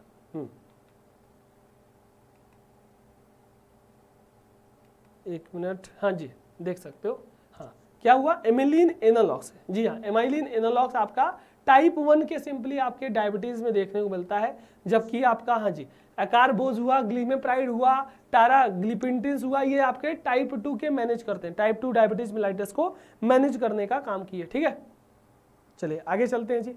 अगला क्वेश्चन क्या है, रिवास्टिगमिन। रिवास्टिगमिन इज यूज, रिवास्टिगमिन है ना, डिमेंशिया में यूज होगा, डिसोसिएशन में, डिप्रेशन में, या फिर डेल्यूसिजन्स में। सिंपली अगर रिवास्टिगमिन की बात कर ले, है ना, वो आपका डिमेंशिया के कंडीशन में यूज होगा। किस कंडीशन में, डिमेंशिया की कंडीशन में, डिमेंशिया से रिलेटेड जो भी सिम्टम होते हैं उसको ट्रीट करने के लिए रिवास्टिगमिन बेहतरीन यूज होगा। ठीक है, अगला क्वेश्चन क्या है, एटिपिकल एंटीसाइकोटिक ड्रग। जी हाँ, एटिपिकल एंटीसाइकोटिक ड्रग का एग्जांपल क्या है, ट्राइफ्लूपेराजीन है, या हेलोपेरिडॉल है, या फिर जिप्रासिडोन है, या फिर क्लोरप्रोमाजीन है। सिंपली एटिपिकल एंटीसाइकोटिक एजेंट की बात कर लेना तो वो सिंपली जिप्रासिडोन आपके एटिपिकल एंटीसाइकोटिक में आएगा। ठीक है, एटिपिकल में ये आप क्या आ जाएगा, क्लोजापिन, जिप्रासिडोन, ये सब आ जाएगा। और आपका ब्यूटीफिनोन्स में आपके बात किया जाए हेलोपेरिडॉल वगैरह आ जाएगा, क्लोरप्रोमाजीन वगैरह आपके फिनोथायाजीन्स में आ जाएगा। ठीक है, इसके क्लासेस से क्वेश्चन बनते हैं। अब यहाँ पे बोला गया है ऐसा कौन सा एंजियोटेंसिन 2 रिसेप्टर ब्लॉकर है जो कि हाइपरटेंशन, लो भैया चलो, हाइपरटेंशन हाई बीपी की समस्या में एंजियोटेंसिन 2 रिसेप्टर बहुत ही यहाँ पे पॉपुलर है, क्या, वॉलसार्टन एंजियोटेंसिन 2 रिसेप्टर ब्लॉकर है कि नहीं, जो कि आपके हाइपरटेंशन में भी यूज किया जाता है ना, तो वॉलसार्टन यहाँ पे राइट हो जाएगा। जबकि इनालाप्रिलेट क्या है, एस इनहिबिटर होता है, एटेनोलॉल तो बीटा ब्लॉकर हो गया, एम्लोडिपिन तो आपका कैल्शियम चैनल ब्लॉकर हो गया, है ना, तो ये चीजें तो अलग हो गई ना, बिल्कुल। अगला क्वेश्चन क्या है, एसिटाजोलामाइड क्या है, एक एस इनहिबिटर है, प्रोटीन काइनेज इनहिबिटर है, एचएमजी कोएंजाइम इनहिबिटर है, या कार्बोनिक एनहाइड्रेज इनहिबिटर है। जी हाँ, acetazolamide well known as carbonic anhydrase inhibitor क्या है भैया, कार्बोनिक एनहाइड्रेज को इनहिबिट कर देगा एसिटाजोलामाइड, ठीक है। आगे चलते हैं, which adverse effect produce by minoxidil, चलो भैया मिनॉक्सिडिल हेयर ग्रोथ के लिए होता है, तो भैया हेयर ग्रोथ जब आप लगाते हो मिनॉक्सिडिल तो इसका एडवर्स इफेक्ट क्या होता है, एडवर्स इफेक्ट ये होगा रेज सिंड्रोम तो आपके एस्प्रिन का एडवर्स इफेक्ट है कि नहीं, और ग्रे बेबी सिंड्रोम ये तो क्लोरमफेनिकॉल का है ना, पिन पॉइंट प्यूपिल ये भी नहीं है, सिंपली आपका हाइपर ट्रायोकोसिस क्या है, एक तरीके से आपका मिनॉक्सिडिल का यहाँ पे साइड इफेक्ट, बहुत ज्यादा हाइपर ट्रायोकोसिस में क्या होता है, एक्सेसिव हेयर ग्रोथ होते हैं, मतलब आप जहाँ पे हेयर ग्रोथ के लिए तो लगा रहे हो लेकिन बॉडी के अलग अलग पार्ट पे भी ढेर सारा हेयर ग्रोथ होता है, वो आपके हाइपर ट्राइकोसिस में होगा। रेज सिंड्रोम तो आपका चिल्ड्रन में एस्पिरिन के यूज से होता है, ग्रे बेबी सिंड्रोम भी आपका चिल्ड्रन में बहुत ज्यादा क्लोरमफेनिकॉल का यूज हो गया, उसके कारण देखने को मिलता है ना। पिन पॉइंट पीपल की बात कर ले, इसे मायोसिस भी बोलते हैं, जो कि टिपिकली ऑर्गेनोफॉस्फेट के एक्सपोजर से होता है ना, तो ये चीजें आप देख सकते हो। अगला क्वेश्चन क्या है, रेड मैन सिंड्रोम भैया किस एंटीबायोटिक को खाओगे कि चकत्ता रेडनेस हो जाता है, वेंकोमाइसिन का, पॉलीमाइसिन, रिफाम्पिसिन या एजिथ्रोमाइसिन। सिंपली अगर हम रेड मैन सिंड्रोम की बात कर लेना, वेंकोमाइसिन के यूज के द्वारा रेड मैन सिंड्रोम यहाँ पे देख सकते हो क्या होता है, एक थोड़ा सा साइड इफेक्ट होता है, एडवर्स इफेक्ट होता है, simply rapid infusion of vancomycin के द्वारा देखने को मिल जाता है, ठीक है। अगला क्वेश्चन क्या है, quinidine act as a anti arrhythmic drug by, जी हाँ, क्विनिडीन क्या होता है, एक तरीके से एंटी एरिथमिक ड्रग, एरिथमिया में दिया जाता है, वो एंटी एरिथमिक ड्रग की तरीके से एक्ट होगा कि इसको कैल्शियम चैनल को ब्लॉक करके, सोडियम चैनल को ब्लॉक करके, बीटा रिसेप्टर को ब्लॉक करके, या फिर अल्फा रिसेप्टर को ब्लॉक करके। तो भैया quinidine simply sodium channel blocker है ना, सोडियम चैनल ब्लॉकर है और एरिथमिया में यूज होगा, ठीक है, एरिथमिया में यूज होगा और सोडियम चैनल ब्लॉकर हुआ, ठीक है, आपका कह सकते हो ना। अगला, a drug that decreases the activity of another drug, लो भैया एक जो ड्रग है अनदर ड्रग की एक्टिविटी को डिक्रीज कर देता है, अनदर ड्रग की एक्टिविटी को डिक्रीज करेगा तो सिंपली एंटागोनिस्ट बोला जाएगा, एगोनिस्ट, एडीआर या सिनर्जिक। भैया एंटागोनाइज कर देना, डिक्रीज कर देना, अफेक्ट करना, तो सिंपली एंटागोनिस्टिक ही तो हुआ। एंटागोनिस्टिक ड्रग क्या होता है, ऐसा ड्रग होता है जो कि किसी अनदर ड्रग की एक्टिविटी को इनहिबिट करने का काम करता है, वो आपका एंटागोनिस्ट में आ जाएगा, ठीक है, जो कि अनदर सब्सटेंस अनदर ड्रग को ब्लॉक कर दिया, इनहिबिट कर दिया, ठीक है। चलो अब यहाँ पे बताना चाहते हैं, बहुत से बच्चे जो एग्जिट एग्जाम की तैयारी करना चाहते हैं उनके लिए एग्जिट एग्जाम का क्रैश कोर्स है। एग्जिट एग्जाम का क्रैश कोर्स में क्या क्या मिलेगा जी, आप जो भी एग्जिट एग्जाम में 8 सब्जेक्ट आ रहे हैं ना, तो उन 8 सब्जेक्ट का कंप्लीट आपका चैप्टर वाइज, कंप्लीट आपका टॉपिक वाइज यहाँ पे एक्सपर्ट फैकल्टीज के द्वारा लाइव क्लासेस चलेगी, पूरा लाइव क्लास चलाया जाएगा, पूरा कोई लाइव क्लास आप नहीं कर पाते हो, छूट जाती है तो उसकी रिकॉर्डिंग्स भी मिल जाएगी, है ना, पूरा कंप्लीट सिलेबस का रिकॉर्डेड वीडियो लेक्चर भी है। तो कहीं पे जाके कोई भी सब्जेक्ट पढ़ना है, किसी भी सब्जेक्ट का कोई सा भी टॉपिक पढ़ना है, वो आपका रिकॉर्डेड वीडियो लेक्चर से जाके देख सकते हो। उसका श्योर शॉर्ट का एमसीक्यू सीरीज मिलेगा, notes, PDF notes, e books भी मिल जाएगी, पूरा आपका सिलेबस का कहीं पे टेस्ट सीरीज जाके देख सकते हो, श्योर शॉर्ट का पीडीएफ भी मिलेगा, पूरा कह सकते हो वीडियो लेक्चर का लाइव क्लासेस वगैरह सब कुछ मिलेगा। और इसके साथ साथ एक एग्जिट एग्जाम की फिंगर टिप की थ्योरी बुक, ये भी घर पे आपकी चली जाएगी। तो भैया ये सारी चीजें आपको मात्र 1999 में मिलेगी। कैसे लेना है भैया, जीडीसी क्लासेस ऐप पे जाना है, एग्जिट एग्जाम का क्रैश कोर्स डाल दोगे तो सिंपली इसमें जुड़ जाओगे, या फिर डिस्क्रिप्शन में लिंक है वहां से जाके जुड़ जाओ और अपनी तैयारी को स्टार्ट करो। एग्जिट एग्जाम बहुत टफ होने वाला है और आप यहाँ से तैयारी करोगे तो आने वाले फार्मा कॉम्पिटिटिव एग्जाम की भी हेल्प यहाँ पे मिल जाएगी, ठीक है। चलिए आगे चलते हैं जी। अगला क्वेश्चन यहाँ पे क्या होने वाला है, निकोटिनिक रिसेप्टर आर फाउंड। चलो भैया, इनमें से किसमें निकोटिनिक रिसेप्टर पाया जाता है, चलो बताओ। स्मूथ मसल में ये तो, इसमें तो मस्कुरेनिक रिसेप्टर होगा, हार्ट में भी मस्कुरेनिक रिसेप्टर, एक्सोक्राइन ग्लैंड में भी मस्कुरेनिक। लेकिन निकोटिनिक रिसेप्टर आपके स्केलेटल मसल में ही तो देखने को मिलता है। किसमें देखने को मिलता है? स्केलेटल मसल में आपका निकोटिनिक रिसेप्टर फाउंड होता है। जबकि स्मूथ मसल हो, हार्ट हो, एक्सोक्राइन हो, ये आपका कह सकते हो वहां पे मस्कुरेनिक रिसेप्टर प्रेजेंट होते हैं। ठीक है, आगे चलते हैं जी। अगला क्वेश्चन क्या है? Anticholinergic use as a bronchodilator. जी हाँ, ऐसा कौन सा एंटीकोलिनर्जिक है जो कि ब्रोंकाई को डायलेट करेगा, ब्रोंकोडाइलेटर की तरीके से यूज होगा? हाँ, बाइपिरिनिडिन या फिर इपाट्रोपियम ब्रोमाइड या साइक्लापेंटोनेट या फिर आपका हायोसिन। जी हाँ, एंटीकोलिनर्जिक जो कि ब्रोंकोडाइलेटर यानी ब्रोंकाई को डायलेट किया, इपाट्रोपियम ब्रोमाइड, नाम सुना होगा, इपाट्रोपियम का कह सकते हो, दवाई आती है ना इपाट्रोपियम, सिंपली आपका ये आपका ब्रोंकोडाइलेशन का भी काम किया। ठीक है, ऑप्शन नंबर बी यहाँ पे राइट हो जाएगा। ठीक है, इपाट्रोपियम एक ऐसा एंटीकोलिनर्जिक जो कि ब्रोंकाई को भी डायलेट किया। आगे चलते हैं, अगला क्वेश्चन क्या है? अ मॉडरेटली सेडेटिव एंटीहिस्टामिन। जी हाँ, ऐसा कौन सा एंटीहिस्टामिनिक है जो कि मॉडरेटली सीडेटिव है, बहुत ज्यादा हाईली सीडेटिव नहीं है, मॉडरेटली सीडेटिव है? वो होगा प्रोमेथाजिन, हाइड्रोक्सीजिन, सेट्रिजिन या फेनरामिन। देखो यहाँ पे अगर बात करते हैं मॉडरेटली सीडेटिव की ना, तो वो सिंपली आपके फेनरामिन। फेनरामिन किस में आता है? मॉडरेटली सीडेटिव एंटीहिस्टामिनिक में आ जाएगा फेनरामिन, और आपका क्रायोफेटाजिन, मिक्लोजिन, ये सब मॉडरेटली में जाएंगे। हाईली सीडेटिव में डाइफेनहाइड्रामिन, ये सब हाइड्रोक्सीजिन और प्रोमेथाजिन ये सब आ जाएगा। माइल्ड सेडेटिव में आपका क्लोरफेनामिन वगैरह आ जाता है। सेकेंड जनरेशन में फेक्सोफेनाडिन, ये सारी चीजें तो देखी है ना, एंटीहिस्टामिनिक में आता है। चलिए आगे चलते हैं जी। अगला क्वेश्चन क्या है? 5 hydroxy tryptamine is commonly known है। जी हाँ, 5 हाइड्रोक्सी ट्रिप्टामिन को और हम क्या बोलते हैं? सीरोटोनिन बोलेंगे, क्या बोलेंगे, और हिस्टामिन बोलेंगे, या फिर प्रोस्टाग्लैंडिन, या फिर कुछ भी नहीं। सिंपली अगर बात किया जाए 5 हाइड्रोक्सी ट्रिप्टामिन को हम यहाँ पे सीरोटोनिन, किसका नाम है भैया, किसका केमिकल नेम है? सीरोटोनिन का ही तो नेम है 5 हाइड्रोक्सी ट्रिप्टामिन। ठीक है, हाँ जी, सीरोटोनिन है ना, न्यूरोट्रांसमीटर होता है ना जो कि ब्रेन वगैरह में यहाँ पे फैला होता है। फास्टेस्ट एक्टिंग रिसेप्टर, भैया कौन सा रिसेप्टर है जो कि फास्टेस्ट एक्टिंग है, बताओ? लिगेंड गेटेड आयन चैनल है क्या, जी protein couple receptor, enzymatic receptor या न्यूक्लियर रिसेप्टर? कौन सा ऐसा रिसेप्टर है जो कि फास्टेस्ट एक्टिंग है? सिंपली आपके जो लिगेंड गेटेड आयन चैनल है ना, लिगेंड गेटेड आयन चैनल वो आपके फास्टेस्ट एक्टिंग रिसेप्टर के अंतर्गत आ जाएंगे। किसमें? फास्टेस्ट एक्टिंग रिसेप्टर के अंतर्गत आ जाएंगे, है ना। अगला क्वेश्चन क्या है? Increase in the size of प्यूपिल of I means, भैया आई में प्यूपिल का साइज इंक्रीज हो जाना, मिड्रियसिस बोला जाएगा, मायोसिस, हाइपोक्सिया या एनोरेक्सिया? एनोरेक्सिया में तो भैया लॉस ऑफ एपेटाइट होगा, तो ये नहीं होगा। हाइपोक्सिया ऑक्सीजन की कमी, ये नहीं होगा। मिड्रियसिस का उल्टा मायोसिस, तो भैया साइज बढ़ जाना, तो भैया मिड्रियसिस, साइज घट जाना तो मायोसिस। तो मिड्रियसिस में क्या होता है? प्यूपिल, आई में प्यूपिल का साइज बढ़ जाना, ये आपका मिड्रियसिस बोला जाता है ना। और मायोसिस उसका ठीक अपोजिट है, स्मॉलर हो जाता है। हाइपोक्सिया में क्या होता है? ऑक्सीजन की कमी हो जाती है, ऑक्सीजन सप्लाई नहीं पहुंच पाता, और लैक ऑफ एपेटाइट, ये आपका एनोरेक्सिया होता है। ठीक है, आगे चलते हैं। हाँ, अगला क्वेश्चन यहाँ पे क्या होने वाला है? ग्रे बेबी सिंड्रोम, बढ़िया, अभी तो बताया था। ग्रे बेबी सिंड्रोम किसके द्वारा, किसके ओवरयूज से द्वारा होता है? स्ट्रेप्टोमाइसिन के द्वारा, सिफेलोस्पोरिन, टेट्रासाइक्लिन या क्लोरमफेनिकॉल? भैया बहुत ही आसान क्वेश्चन है और बहुत ही आसान जवाब भी है, क्लोरमफेनिकॉल। ग्रे बेबी सिंड्रोम किससे जुड़ा है? किससे?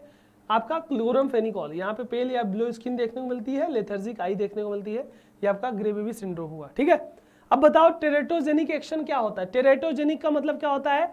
टॉक्सिक एक्शन ऑन लिवर या negative action on the foetus causing foetal malformation. Foetus पे जो निगेटिव एक्शन होगा जो कि फीटल का माल फॉर्मेशन कॉज किया, या टॉक्सिक एक्शन ब्लड सिस्टम पे, या फिर टॉक्सिक एक्शन किडनी पे। तो यह टेरेटोजेनिक इफेक्ट सिंपली आपके जो फीटल के मॉल फॉर्मेशन को कॉज करेगा, फीटस पे निगेटिव एक्शन होगा, उसी को तो टेरेटोजेनिक एक्शन बोलेंगे। टेरेटोजेनिक का मतलब थ्रेट कॉज किया और फीटस को माल फॉर्मेशन कॉज किया ड्यूरिंग द प्रेगनेंसी। ठीक है, अगला क्वेश्चन क्या है? True about comparison of general and local anaesthetic. चलो भैया, जनरल और लोकल एनेस्थेटिक के कंपैरिजन में कौन सा स्टेटमेंट ट्रू है उसको बताओ। साइट ऑफ एक्शन क्या होता है? लोकल एनेस्थेटिक सीएनएस पे एक्ट करेगा क्या, और जनरल पीएनएस पे? नहीं भैया, सीएनएस पे जनरल करता है और पेरिफेरल नर्वस पे लोकल करता है, तो ये आपका गलत हो गया। सर्जरी में मेजर सप्लाई लोकल, सर्जरी के दौरान भैया जनरल एनेस्थीसिया प्रेफर किया जाता है, न कि लोकल, है ना, और माइनर में लोकल किया जाता है। ये भी नहीं हुआ, ये भी नहीं हुआ। दूसरा क्या है, एरिया ऑफ बॉडी। अब कौन से एरिया ऑफ बॉडी पे जनरल एनेस्थेसिक क्या करता है, पूरे होल बॉडी को एनेस्थाइज कर देगा, बिल्कुल सही बात है। और लोकल एनेस्थेटिक कोई भी रिस्ट्रिक्टेड बॉडी जो भी पर्टिकुलर एरिया है उसको लोकली एनेस्थाइज कर देगा। तो सिंपली अगर बात करते हैं जनरल एनेस्थेसिया और लोकल एनेस्थेटिक के रिगार्डिंग कौन सा स्टेटमेंट ट्रू है, तो ये जनरल एनेस्थेटिक पूरे बॉडी को एनेस्थाइज कर देगी और लोकल एनेस्थेटिक कह सकते हो कोई रिस्ट्रिक्टेड एरिया को। जबकि साइट ऑफ एक्शन की बात कर ले तो जनरल एनेस्थेसिया सीएनएस पे एक्ट करेगी और लोकल एनेस्थेसिया पेरिफेरल नर्वस पे। और कॉन्शियसनेस इसमें लॉस्ट हो जाता है, इसमें थोड़ा बहुत रहता है ना। तो ये सारी चीजें आपके लोकल और जनरल एनेस्थेसिया से रिलेटेड आ सकती हैं, इसको भी देख सकते हो, ठीक है। अब चलिए 6 क्वेश्चन आपके बायोकेमिस्ट्री से आएंगे। 32 क्वेश्चन ये हो गया, लॉ एंड एथिक्स हो गया, स्टैटिस्टिक्स हो गया। अब बायोकेमिस्ट्री भी आपके एग्जिट एग्जाम में आ रहा है। चलो भैया यहाँ से क्वेश्चन देख लेते हैं कौन कौन से बनेंगे। पूछा गया है which vitamin is abundant in citrus fluid. जी हाँ, जो खट्टे फल है, सिट्रस फ्लूइड है, उसमें सबसे ज्यादा कौन सा विटामिन पाया जाता है, बताओ। Vitamin D, vitamin B, vitamin C या विटामिन ए। जी हाँ, खट्टे फ्रूट जो होते हैं ना, सिंपली सबसे ज्यादा उसमें जो विटामिन सी पाया जाता है। एस्कॉर्बिक एसिड खट्टे फ्रूट में, सिट्रस फ्रूट में, फल में आपका क्या पाया जाता है, विटामिन सी। विटामिन सी जिसे हम क्या बोलते हैं, एस्कॉर्बिक एसिड। ये सिट्रस फ्रूट में सबसे ज्यादा, लेमन हुआ, नींबू हुआ, ऑरेंज हुआ, पोमेलो हुआ, है ना, ये सारी चीजें हुई, ग्रेप फ्रूट हुआ, ये सब आपके सिट्रस फ्रूट में आएंगे, ठीक है। अगला क्वेश्चन क्या है जी, चलिए आगे चलते हैं। Which protein are called messenger protein. जी हाँ, इनमें से किस प्रोटीन को मैसेंजर प्रोटीन बोला जाता है, एंजाइम्स को, हार्मोन्स को, एंटीजोन को या एंटीबॉडी को मैसेंजर प्रोटीन। देखो मैसेंजर प्रोटीन का काम करता है हायर हार्मोन। कौन करता है, हार्मोन सिंपली आपके मैसेंजर प्रोटीन में होगा, ठीक है। और आपके कह सकते हो यहाँ पे हार्मोन्स हुआ, रिसेप्टर पे गया, है ना, उसको मैसेज दिया, फिर वो अलग अलग आपके फंक्शन बॉडी में दिखाए, तो मैसेंजर की तरीके से वर्क किया, हार्मोन्स, है ना, यही तो हुआ। अगला क्वेश्चन क्या है जी, व्हाट इज मेटाबॉलिज्म। मेटाबॉलिज्म क्या होता है, बॉडी की फिजिकल एक्टिविटी मेटाबॉलिज्म कहलाती है, या फिर एंजाइम्स के द्वारा जो रिएक्शन कैटलाइज होता है उसे हम बोलते हैं, या केमिकल चेंजेस जो हो रहा है सेल में उसे मेटाबॉलिज्म बोलते हैं, या आपका हीट का प्रोडक्शन जो बॉडी में हो रहा है। अरे भैया मेटाबॉलिज्म का मतलब जो केमिकल चेंजेस हो रहा है बॉडी में, जो भी मेटाबोलाइज होकर के केमिकल चेंजेस हो रहा है वही तो मेटाबॉलिज्म कहला रहा है ना। मेटाबॉलिज्म जब कुछ खाते हो, मेटाबोलाइज होकर के एनर्जी में कन्वर्ट होता है, लिविंग ऑर्गेनिज्म में, सेल्स में मेटाबोलाइज होना यही तो बोला जाएगा, ठीक है। अब आगे चलते हैं जी। अगला क्वेश्चन क्या है, पूछा गया है फेनिल कीटोयूरिया इज डिसऑर्डर ऑफ। जी हाँ, फेनिल कीटोयूरिया डिसऑर्डर होता है किसका, प्रोटीन मेटाबॉलिज्म का, लिपिड मेटाबॉलिज्म का, अमीनो एसिड मेटाबॉलिज्म का, या किसी का भी नहीं। तो भैया फेनिल कीटोयूरिया की बात कर ले, कीटोन्यूरिया की बात कर ले, तो ये सिंपली आपका अमीनो एसिड के मेटाबॉलिज्म का डिसऑर्डर होता है ना। क्या होता है, फेनिल कीटोयूरिया अमीनो एसिड के मेटाबॉलिज्म का डिसऑर्डर होता है। यहाँ पे इंडिविजुअल आपका डिफिशियंसी हो जाएगी एंजाइम ऑफ फेनिल हाइड्रोक्सिलेज का, जिससे आपका कह सकते हो ये फेनिल कीटोयूरिया देखने को मिल जाता है, जेनेटिक डिसऑर्डर है ना। हाँ, अगला क्वेश्चन क्या है, amino acid are joined covalently by which bond. जी हाँ, अमीनो एसिड कोवैलेंटली किस बॉन्ड से जुड़ता है भैया, अमीनो एसिड हाइड्रोजन बॉन्ड से, आयनिक बॉन्ड से, पेप्टाइड बॉन्ड अथवा डाइसल्फाइड बॉन्ड। जी हाँ, अमीनो एसिड की बात कर ले मेनली पेप्टाइड बॉन्ड से ही तो जुड़ा होता है। किससे जुड़ा होता है अमीनो एसिड, पेप्टाइड बॉन्ड से जुड़ा होता है सिंपली अगर बात किया जाए तो, है ना जी। आगे सुक्रोज में क्या होता है, सुक्रोज में ग्लूकोज प्लस ग्लूकोज होगा, ग्लूकोज प्लस फ्रक्टोज होगा, ग्लूकोज और गैलेक्टोज होगा, ग्लूकोज और मैनोज होगा। जी हाँ, अगर हम बात करते हैं सुक्रोज की ना, सुक्रोज में सिंपली आपके ग्लूकोज प्लस फ्रक्टोज देखने को मिलता है। क्या क्या, सुक्रोज में ग्लूकोज और फ्रक्टोज यहाँ पे देखने को मिल जाता है, ठीक है। ये देखो ग्लूकोज और फ्रक्टोज CH2OH और यहाँ पे ग्लूकोज के ना जी टेबल शुगर। आगे चलते हैं। अब देखो यहाँ पे 14 क्वेश्चन आपको हॉस्पिटल क्लिनिकल फार्मेसी के देखने को मिलेंगे। ये भी बहुत इंपॉर्टेंट सब्जेक्ट है और ये भी आपके एग्जिट एग्जाम में आएगा। चलिए देख लेते हैं इससे कौन कौन से क्वेश्चन आपके यहाँ पे बनने वाले हैं। सबसे पहले यहाँ पे पूछा गया है क्या, what is one of the primary objective of hospital pharmacy. चलो भैया, हॉस्पिटल फार्मेसी का प्राइमरी ऑब्जेक्टिव क्या होता है कि भैया मेडिकेशन का रिटेल सेल करना, ये तो कम्युनिटी फार्मेसी भी करता है, या फिर सेफ और इफेक्टिव मेडिकेशन का यूज को इंश्योर करना सभी के द्वारा, या फिर फार्मास्यूटिकल को लार्ज स्केल पे प्रोड्यूस करना, मैन्युफैक्चर करना तो नहीं होगा भैया, या फिर क्लिनिकल ट्रायल कंडक्ट करना भी नहीं होगा, नहीं सेल करना होगा। सिंपली इंश्योर करता है कि सेफ मेडिकेशन, इफेक्टिव मेडिकेशन सबके द्वारा यूज किया जा सके। यही तो आपका क्या होगा, यही तो आपका हॉस्पिटल फार्मेसी का ऑब्जेक्टिव होता है या कह सकते हो मेन उद्देश्य होता है सेफ और इफेक्टिव मेडिकेशन सबको मिले, ये इंश्योर करने का काम यही होगा। ठीक है, अगला क्वेश्चन क्या है, which of the following is an example of medication verification software use in the hospital pharmacy practice. जी हाँ, हॉस्पिटल फार्मेसी प्रैक्टिस में मेडिकेशन वेरिफिकेशन सॉफ्टवेयर का एग्जाम्पल बताओ, कौन सा है? फार्मेसी डिस्पेंसिंग सॉफ्टवेयर होगा, या फिर मेडिकेशन रिकॉन्सिलेशन सॉफ्टवेयर होगा, या फिर मेडिकेशन बारकोड स्कैनिंग होगा, या फिर आपका इलेक्ट्रॉनिक प्रिस्क्राइबिंग सॉफ्टवेयर। जी हाँ, किसकी बात हो रही है? आपके मेडिकेशन वेरिफिकेशन सॉफ्टवेयर जो कि हॉस्पिटल फार्मेसी प्रैक्टिस में यूज किया जा रहा है, क्या होगा? Medication barcode scanning software. Medication barcode scanning software ये आपके क्या होंगे? सिंपली यहीं पे देखने को मिल जाते हैं ना।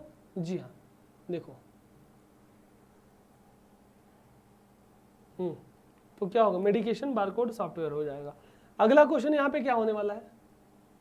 हाँ, which is the advantage of FIFO method? जी हाँ, first expiry first out. First expiry जो हो रही है उसको फर्स्ट निकाल दिया जाए, बेच दिया जाए, डिस्ट्रीब्यूट कर दिया जाए, उसका एडवांटेज क्या होगा कि जो डेड स्टॉक होंगे उसको अवॉइड किया जा सकता है, या एक्यूरेट प्रोडक्ट की ट्रैकिंग सिस्टम जरूरी होती है, ये आपका एडवांटेज होगा, या warehouse space well organise होना चाहिए, या हाइयर टैक्सेस। भैया टैक्सेस और वेयर हाउस इससे कहीं मतलब नहीं है। सिंपली अगर फर्स्ट एक्सपायरी जो पहली बार एक्सपायरी हो रहा है सबसे पहले उसको पहले बेच दिया जाए, वो फीफो का क्या होता है? एडवांटेज होता है, यानी कि कह सकते हो ना डेड स्टॉक को अवॉइड करता है। भैया डेड स्टॉक को, यानी जो स्टॉक डेड होने वाले हैं उसको अवॉइड करने का काम FEFO मेथड करता है। FEFO यानी कि फर्स्ट एक्सपायरी फर्स्ट आउट, एक इन्वेंट्री मैनेजमेंट मेथड होता है जिसमें आपका कह सकते हो जो डेड स्टॉक है ना उसको पहले ही आप आउट कर देते हो और उसको बेच देते हो। ठीक है, डिस्ट्रीब्यूट कर देते हो। अब यहाँ पे क्वेश्चन है, which authority set the standard for hospital in India? जी हाँ, ऐसी कौन सी अथॉरिटी है जो कि हॉस्पिटल के लिए स्टैंडर्ड को सेट करती है, हॉस्पिटल को अप्रूवल देने का काम करती है, हॉस्पिटल में रूल रेगुलेशन गाइडलाइन बना करके उनको ऑथराइज करने का काम कौन सी अथॉरिटी करेगी? NABH बोले तो national accreditation board of hospital, या NBRI, CBI या DRDO। अरे बाबू लोग, अगर हम बात करते हैं हॉस्पिटल की एक्रीडिटेशन की तो क्या होगा?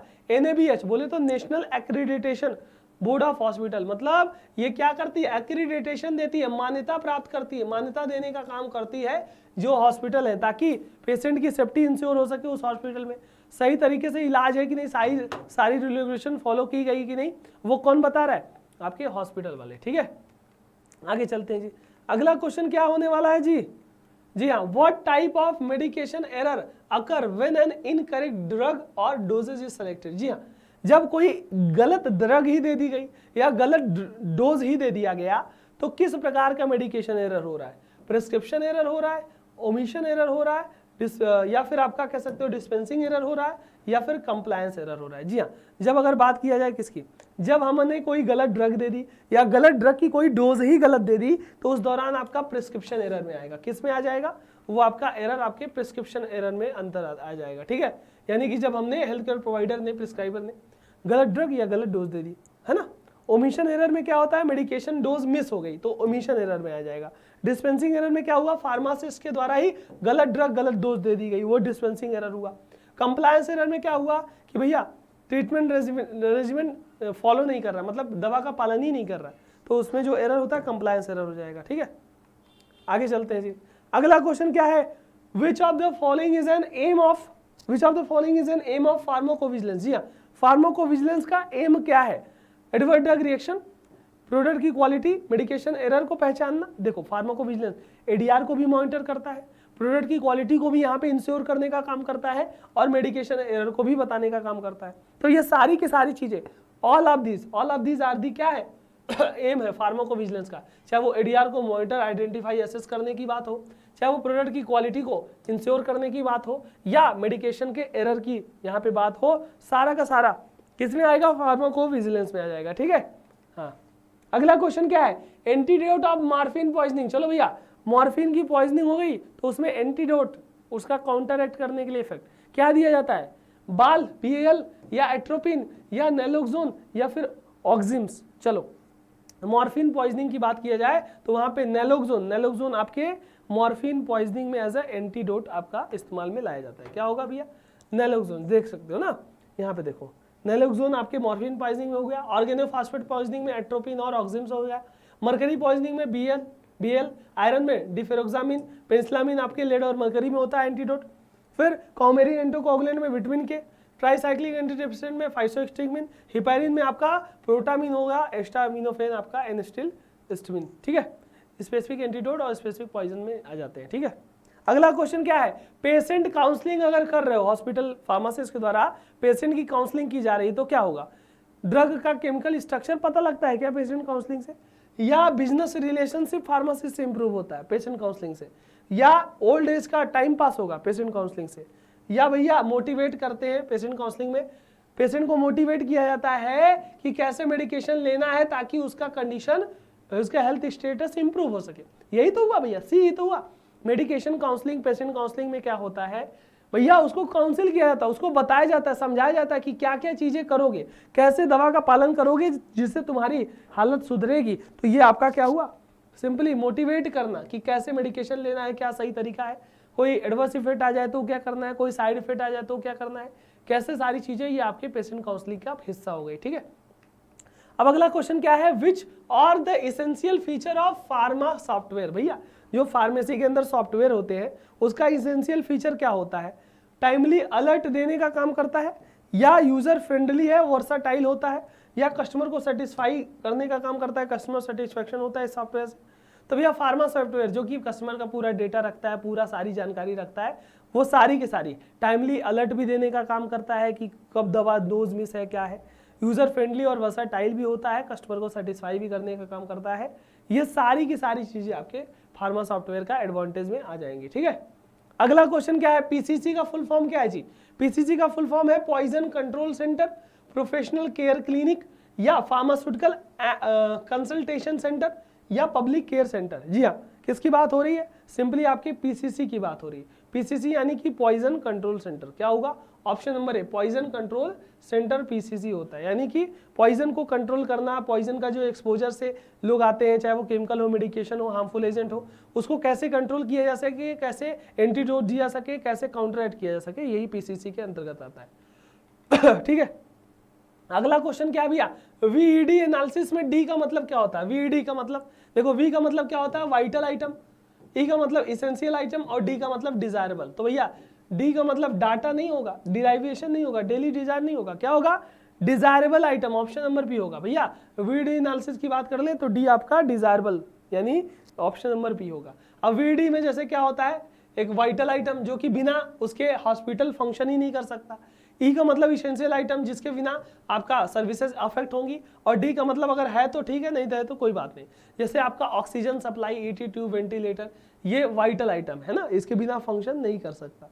और ई का मतलब इसेंशियल आइटम, इसेंशियल आइटम में जैसे आपके और भी छोटे मोटे जो बीपी वगैरह के मशीन वगैरह होते हैं। और डी डिजायरेबल का मतलब जो गॉगल्स हो गए, ग्लव्स हो गए, आई शील्ड हो गया, है ना, ये सारी चीजें हो गई। ठीक है, अगला एचएफ, एचएफ का मतलब क्या होता है, हॉस्पिटल फॉर्मुलरी होगा, फॉर्मुलेशन, या हॉस्पिटल फॉर्मुलरी, या हॉस्पिटल फॉर्मेलिटी, या होटल फॉर्मुलरी। तो भैया एचएफ क्या होता है, एक बुक होती है हॉस्पिटल फॉर्मुलरी, जिसमें क्या होता है, हॉस्पिटल के अंदर चलने वाले सभी दवाओं का कंप्लीट विवरण रहता है, डोज रहता है, साइड इफेक्ट, सारी चीजें इस हॉस्पिटल फॉर्मुलरी में रहती है ना। ये हॉस्पिटल फॉर्मुलरी सिस्टम बनाया जाता है, लिस्ट ऑफ ड्रग जो आपके हॉस्पिटल में यूज होती है, उसी लिस्ट ऑफ ड्रग को ही तो हॉस्पिटल फॉर्मुलरी बोलते हैं ना, है ना, पढ़ा होगा आपने हॉस्पिटल क्लिनिकल फार्मेसी में, है ना। जी हाँ, आगे चलते हैं, अगला question, the disadvantages of satellite pharmacy. जी हाँ, सैटेलाइट फार्मेसी का डिसएडवांटेज क्या होता है कि भैया इफिशिएंटली ड्रग को डिस्ट्रीब्यूट किया जा रहा है हर फ्लोर पे, ये तो एडवांटेज हो गया, ये डिसएडवांटेज कैसे हो गया, या टाइम जो लग रहा है ड्रग को डिस्ट्रीब्यूट करने में वो रिड्यूस हो सकता है, रिड्यूस होगा टाइम, तो ये भी तो एडवांटेज हो जाएगा। और एरर में कोई डिस्पेंसिंग में कोई एरर नहीं आता, ये भी एडवांटेज हो जाता है। लेकिन डिसएडवांटेज ये है कि अगर हर फ्लोर पे सैटेलाइट फार्मेसी होगी, हर फ्लोर पे नर्सिंग स्टेशन पे दवा रखी जाएगी, तो मैन पावर ज़्यादा लगेगा, लोग ज़्यादा लगेंगे, कॉस्ट भी ज़्यादा आ जाएगी और बजट ज़्यादा भाग जाएगा। तो ये डिसएडवांटेज में आ जाएगा सैटेलाइट फार्मेसी का, बजट इंक्रीज हो जाएगा और मैन पावर भी ज़्यादा लगेगा जो नर्सिंग स्टेशन पे आप दवा रखते हो। ठीक है, तो ये राइट हो जाएगा। अगला क्वेश्चन क्या है, what does LASA stand for. LASA का मतलब क्या होता है जी, लॉन्ग एक्टिंग, शॉर्ट एक्टिंग, या look alike sound alike drug, या लिपिड एसोसिएटेड सैलिक एसिड, या लुक एसेसेंट और एब्रीवेट। जी हाँ, लासा का मतलब क्या होता है भैया, look alike sound alike drug, ऐसी ड्रग जो कि दिखने में, उसका पत्ता या बोले जाने में या स्पेलिंग या उसका जो बनावट वगैरह है वो एक जैसा हो। लुक अलाइक है, साउंड अलाइक है, दिखने में, बोले जाने में या स्पेलिंग वो आपकी क्या होती है, लुक अलाइक साउंड अलाइक। जैसे आपका यहाँ पे देख सकते हो ना, क्या होता है एल्मेक्स, अल्मॉक्स, इसमें अल्बेंडाजोल है, इसमें अमोक्सिसिलिन है, टोजार या टाजार, इसमें लोसार्टेन, इसमें पिप्रासिलिन, टोजेबैक्टम है, लिवोजिन या लिवोजिन, है ना, एक जैसा सुने में, बोले जाने में, स्पेलिंग आसपास हो तो कंफ्यूजन हो सकती है, गलत दवा जा सकती है, तो look alike sound alike medication error का कारण हो सकता है ना। तो ये चीज हो गई। अब यहाँ पे फार्माकोग्नोसी के टोटल आपके 10 क्वेश्चन मिलेंगे, और ये फार्माकोग्नोसी भी आपके एग्जिट एग्जाम में आ रहा है कि नहीं आ रहा है, बिल्कुल आ रहा है। तो चलिए इससे भी क्वेश्चन देख लेते हैं। सबसे पहला क्वेश्चन है मिर, मतलब जो लोबान होता है ना, लोबान यानी मिर किस फैमिली से बिलोंग करता है, बर्सरेसी से, या फिर कन्वोल्यूलेसी फैमिली, या फिर बर्बीडेरेसी फैमिली, या अम्बेलीफेरी किसकी बात हो रही है, मिर, लोबान आपका बर्सरेसी फैमिली। जी हाँ, याद कर लो, हर आपके जो प्लांट होते हैं उनका सिनोनिम से क्वेश्चन बनेगा, बायोलॉजिकल सोर्स से बनेगा, उसके बाद फैमिली और केमिकल कॉन्स्टिट्यूएंट, इतना याद कर लेना। जो लोबान होता है ना वो सिंपली बर्सरेसी फैमिली से बिलोंग करेगा, ऑप्शन नंबर ए होगा। ठीक है, अगला क्वेश्चन क्या है, major property of Ayurvedic herb prabhava indicate. भैया मतलब आयुर्वेदिक हर्ब प्रभावा का जो मेजर प्रॉपर्टी, प्रभाव का मतलब क्या होता है, स्पेसिफिक प्रॉपर्टी हो गया ड्रग का प्रभाव का मतलब, या पोटेंसी, या हीलिंग एजेंट, या फिर टेस्ट। तो सिंपली प्रभावा, प्रभावा का मतलब होता है ड्रग की स्पेसिफिक प्रॉपर्टी को इंडिकेट कर रहा है। क्या इंडिकेट कर रहा है प्रभावा, ड्रग की स्पेसिफिक प्रॉपर्टी को, यूनिक और स्पेसिफिक प्रॉपर्टी जो ड्रग की होती है हब की, वो प्रभावा के द्वारा इंडिकेट किया जा रहा है। ठीक है अगला क्वेश्चन क्या है, कुमारी इज सिनोनिम ऑफ। जी हाँ, कुमारी, कुमारी किस ड्रग का, किस प्लांट का सिनोनिम है, सेना का, कैस्टरॉल का, इसबगुला का, या एलो। याद करो, घृत कुमारी सुना है कि नहीं, घृत कुमारी, घृत कुमारी हिंदी में होता है ना, तो किसे बोलते हैं, एलोवेरा को बोलते हैं कि नहीं बोलते हैं, है ना। कुमारी सिनोनिम है आपका एलो का, एलोवेरा का आपका यहाँ पे सिनोनिम बोल सकते हैं। कुमारी हुआ, एलो मुसब्बर हो गया, है ना, और एलो बार्बेरेंडेंसिस इससे प्राप्त होता है, लिलियेसी फैमिली होती है ना, कह सकते हो ना, आपका वेरियस जूस हुआ, या कह सकते हो उसके पत्ती से प्राप्त किया जाता है ना। अगला क्वेश्चन क्या है भैया, fennel obtained from the dried ripe fruit of the plant. जी हाँ, फेनल क्या है, एक फ्रूट होता है ना, फ्रूट से प्राप्त होता है, ड्राइड राइप फ्रूट होता है, किस प्लांट से प्राप्त किया जाता है, कोरिएंडर सटाइवम, ये तो धनिया हो गया, कोरिएंडर हो गया, या फिर टर्मिनिला अर्जुना, ये तो अर्जुन हो गया, नन होगा ही नहीं। तो यह फेनल का अब बात किया जाए, फोइनिकुलम वल्गरी। जी हाँ, फोइनिकुलम वल्गरी से ही तो आपका ड्राई ड्राई फ्रूट से, फोइनिकुलम वल्गरी के ड्राई ड्राई फ्रूट से प्राप्त होता है फेनल। तो ऑप्शन नंबर बी यहाँ पे आ जाएगा। ठीक है, फोइनिकुलम वल्गरी। ठीक है, ऑप्शन नंबर बी, अम्बेलीफेरी फैमिली हुआ। अगला क्वेश्चन क्या है जी, केलर किलानी टेस्ट स्पेसिफाइड होता है किसके लिए, एंथ्राक्यूनोन ग्लाइकोसाइड के लिए, कार्डियक ग्लाइकोसाइड, सेपोनिन ग्लाइकोसाइड, या फ्लेवोनोइड्स। देखो, किलर किलानी टेस्ट की बात की जाए ना, तो ये टेस्ट आपके कार्डियक ग्लाइकोसाइड का बहुत ही वेल नोन टेस्ट है। कौन सा, किलर किलानी टेस्ट किसका है, कार्डियक ग्लाइकोसाइड, है ना। यहाँ पे कार्डियक ग्लाइकोसाइड किसी भी कह सकते हो, उसमें केमिकल टेस्ट होता है ना, प्रेजेंट है कि नहीं, उसी को तो टेस्ट करने का काम करता है किलर किलानी टेस्ट, है ना। बिल्कुल, ये वाला आपका ऑप्शन राइट हो जाएगा। आगे चलते हैं, अगला क्वेश्चन क्या है, which of the following is a dental analgesic. जी हाँ, इनमें से कौन सा प्लांट प्रोडक्ट है जो कि डेंटल एनाल्जेसिक, दांत के दर्द वर्द में यूज होगा। धनिया यूज होगा क्या, इलायची यूज होगा, लौंग या फेनल। तो भैया याद करो, यूजेनॉल, यूजेनॉल जिसमें पाया जाता है किसमें, क्लोव में। और क्लोव मतलब लौंग का तेल वेल से क्या होता है, लौंग वोंग के टूथपेस्ट आते हैं ना, दांत दर्द, मसूड़ों में दर्द वगैरह में डेंटल एनाल्जेसिक की बात की जाएगी तो आपके लौंग की बात आएगी, क्लोव की बात आएगी। तो सिंपली जब भी पूछे किसी डेंटल एनाल्जेसिक की तो वहां पे आपका लौंग ऑप्शन लगा दोगे।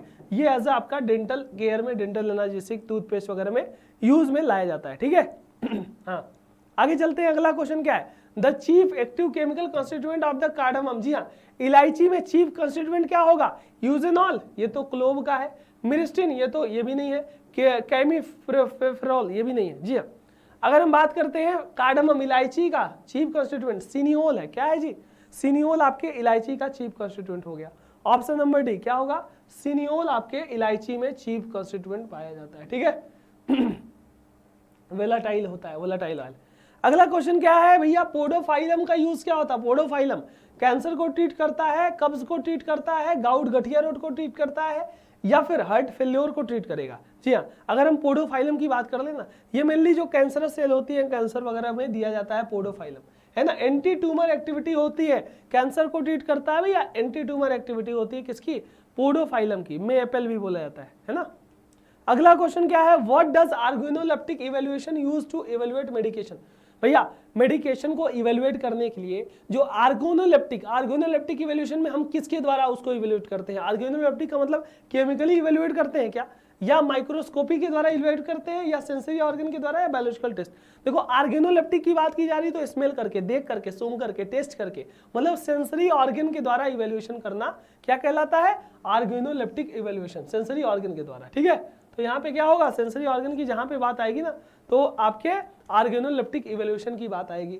माइक्रोस्कोपिक इवैल्यूएशन में माइक्रोस्कोपी के द्वारा किया जाता है, केमिकल इवैल्यूएशन केमिकल टेस्ट के द्वारा किया जाता है, physical evaluation physical property herb के द्वारा की जाती है, बायोलॉजिकल में एनिमल टेस्टिंग के द्वारा की जाती है। अलग अलग टाइप ऑफ इवैल्यूएशन है क्रूड ड्रग का, वहां से क्वेश्चन बनते हैं, तो वो क्वेश्चन आप करके जाना और देख करके जाना। ठीक है अगला क्वेश्चन क्या है, which of the following is use to treat migraine. चलो भैया माइग्रेन को ट्रीट करने के लिए कौन सा यहाँ पे यूज होगा प्लांट, विंका, कोका, एरगट या बेलाडोना। भैया माइग्रेन बहुत ज्यादा सर दर्द हुआ, माइग्रेन की कंडीशन हुई ना, तो वो जो प्लांट दिया जाता है वो एरगट होता है। क्या होता है, सिंपली एरगट आपके माइग्रेन को ट्रीट करने का काम करता है। कौन, एरगट आपके माइग्रेन की कंडीशन में दिया जाता है ना।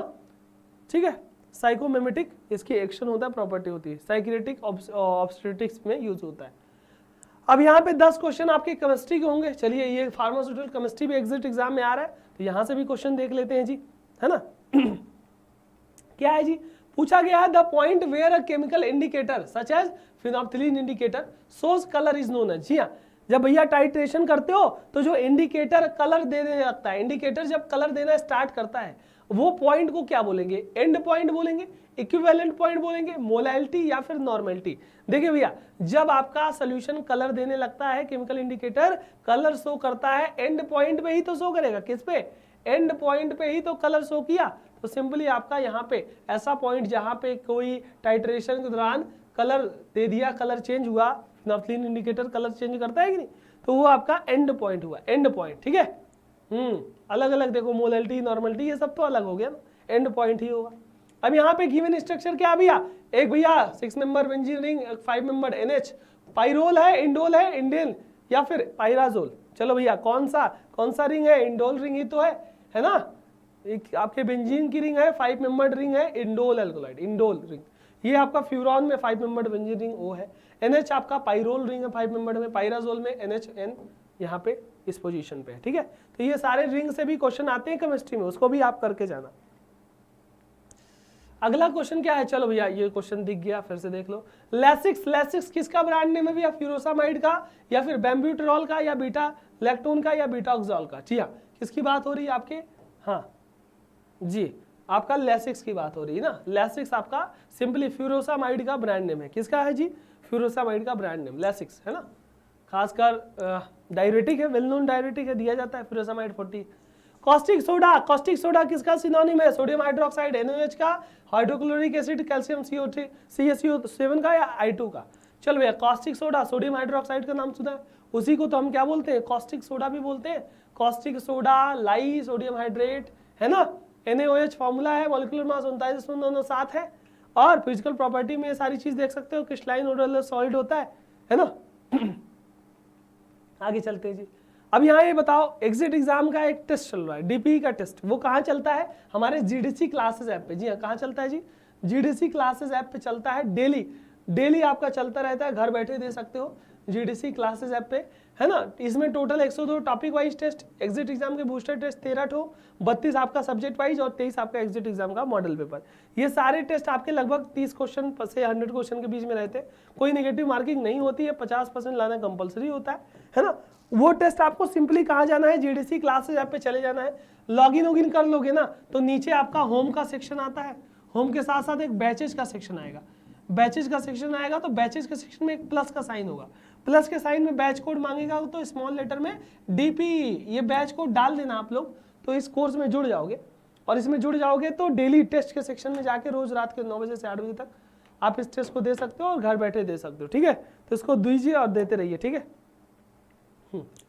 अगला क्वेश्चन क्या है जी, error arise due to the individual analyst is known as. भैया जब एनालिसिस वगैरह होती है तो किसी इंडिविजुअल एनालिस्ट के द्वारा कोई एरर हो जाता है तो एरर को क्या बोलेंगे, पर्सनल एरर बोलेंगे, रैंडम एरर बोलेंगे, इंस्ट्रूमेंटल एरर बोलेंगे या केमिकल एरर। तो भैया जब वो इंडिविजुअल एनालिस्ट से कोई एरर हो जाएगा ना तो वो तो पर्सनल एरर का पार्ट हुआ। किसका पार्ट हुआ, पर्सनल एरर का पार्ट हुआ। जी हाँ, पर्सनल एनालिस्ट के द्वारा, इंडिविजुअल एनालिस्ट के द्वारा कोई एरर होता है, इनकरेक्ट रीडिंग हो गई या मिसकैलकुलेशन हो गया, इम्प्रॉपर हैंडलिंग हो गई इंस्ट्रूमेंट की, ये आपके पर्सनल एरर हो गया। रैंडम एरर में क्या होता है, जब अनप्रिडिक्टेबल अनकंट्रोलेबल फैक्टर आके एरर हो जाता है तो रैंडम एरर हो जाएगा। इंस्ट्रूमेंट के द्वारा एरर, माल फंक्शन तो इंस्ट्रूमेंटल एरर। केमिकल का माल फंक्शन, केमिकल का प्रोसेस रिएक्शन हो गया तो केमिकल एरर। अलग अलग एरर होते हैं, वहां से भी क्वेश्चन आपके बन सकते हैं। ठीक है, अगला क्वेश्चन क्या है जी, what of the following is not, not पूछे एक्सेप्ट पूछे, बहुत ध्यान से पढ़ो। What of the following is not an example of a weak acid. जी हाँ, इनमें से कौन सा वीक एसिड का एग्जांपल नहीं है। देखो लैक्टिक एसिड क्या है, वीक एसिड है, ये भी कार्बोनिक एसिड ये भी वीक एसिड है, पायरुविक एसिड भी वीक है, लेकिन सल्फ्यूरिक एसिड H2SO4 क्या है, स्ट्रॉन्ग एसिड होता है भैया सल्फ्यूरिक। तो इनमें से कौन सा वीक एसिड का एग्जांपल नहीं है, यही H2SO4 भैया स्ट्रॉन्ग एसिड होता है। H2SO4 की बात कर लें, ये स्ट्रॉन्ग एसिड में आएगा, जबकि लैक्टिक एसिड, कार्बोनिक होगा, पायरुविक हुआ, ये सब आपके वीक एसिड के एग्जाम्पल में आ जाएंगे, है ना। अब यहाँ पे एक और क्वेश्चन है कि भैया इनमें से एस्टाइल कोलिन का केमिकल फॉर्मूला बता दीजिए। एस्टाइल कोलिन, यहाँ पे देखा जाए कार्बन 2 होंगे, हाइड्रोजन 6 NO2, C2H6 NO2 या C2H50 NO या CH3 NO2 या फिर C7H16 NO2। सिंपली अगर बात किया जाए एसिटाइल कोलिन का केमिकल फॉर्मूला C7H16 NO2। जी हाँ, C7 carbon 7 H16 NO2, acetyl Colin CH3CO OCH2CH2 NCH3 thrice, यहाँ पे कोलिन और एस्टाइल कोलिन। ठीक है, याद कर लेना, उसका आईपीएससी नेम वगैरह से क्वेश्चन बनता है। अगला क्वेश्चन क्या है जी, पूछा गया है 5,5 डाइफेनिल इमिडाजोलिन 2,4 डाइओन। जी हाँ, क्या है, किसका आईपीएससी नेम है जी, 5,5 डाइफेनिल इमिडाजोलिन का रिंग है और 2 और 4 पे डाइओन लगा है। जी हाँ, फेनिटॉइन ही तो होगा। 5,5 डाइफेनिल इमिडाजोलिन 2,4 डाइओन क्या है, फेनिटॉइन। फेनिटॉइन का ही तो स्ट्रक्चर यहाँ पे क्या हुआ है ना, क्या हुआ जी, 5,5 डाइन, यानी कि 5,5 पे डाई फेनिल इमिडाजोलिन रिंग है और 2,4 पे, 2 और 4 पे डाई ओन है ना, ओन है, तो यही तो हुआ फेनिटॉइन का।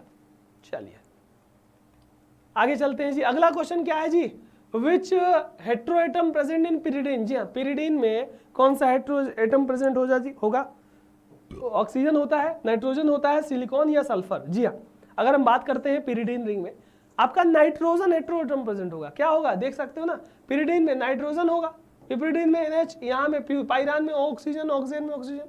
तो भैया पिरिमिडीन, पिपराजिन, पिरिमिडीन, ये सारे रिंग के आपके उसके हेट्रोएटम से क्वेश्चन बनते हैं, है ना।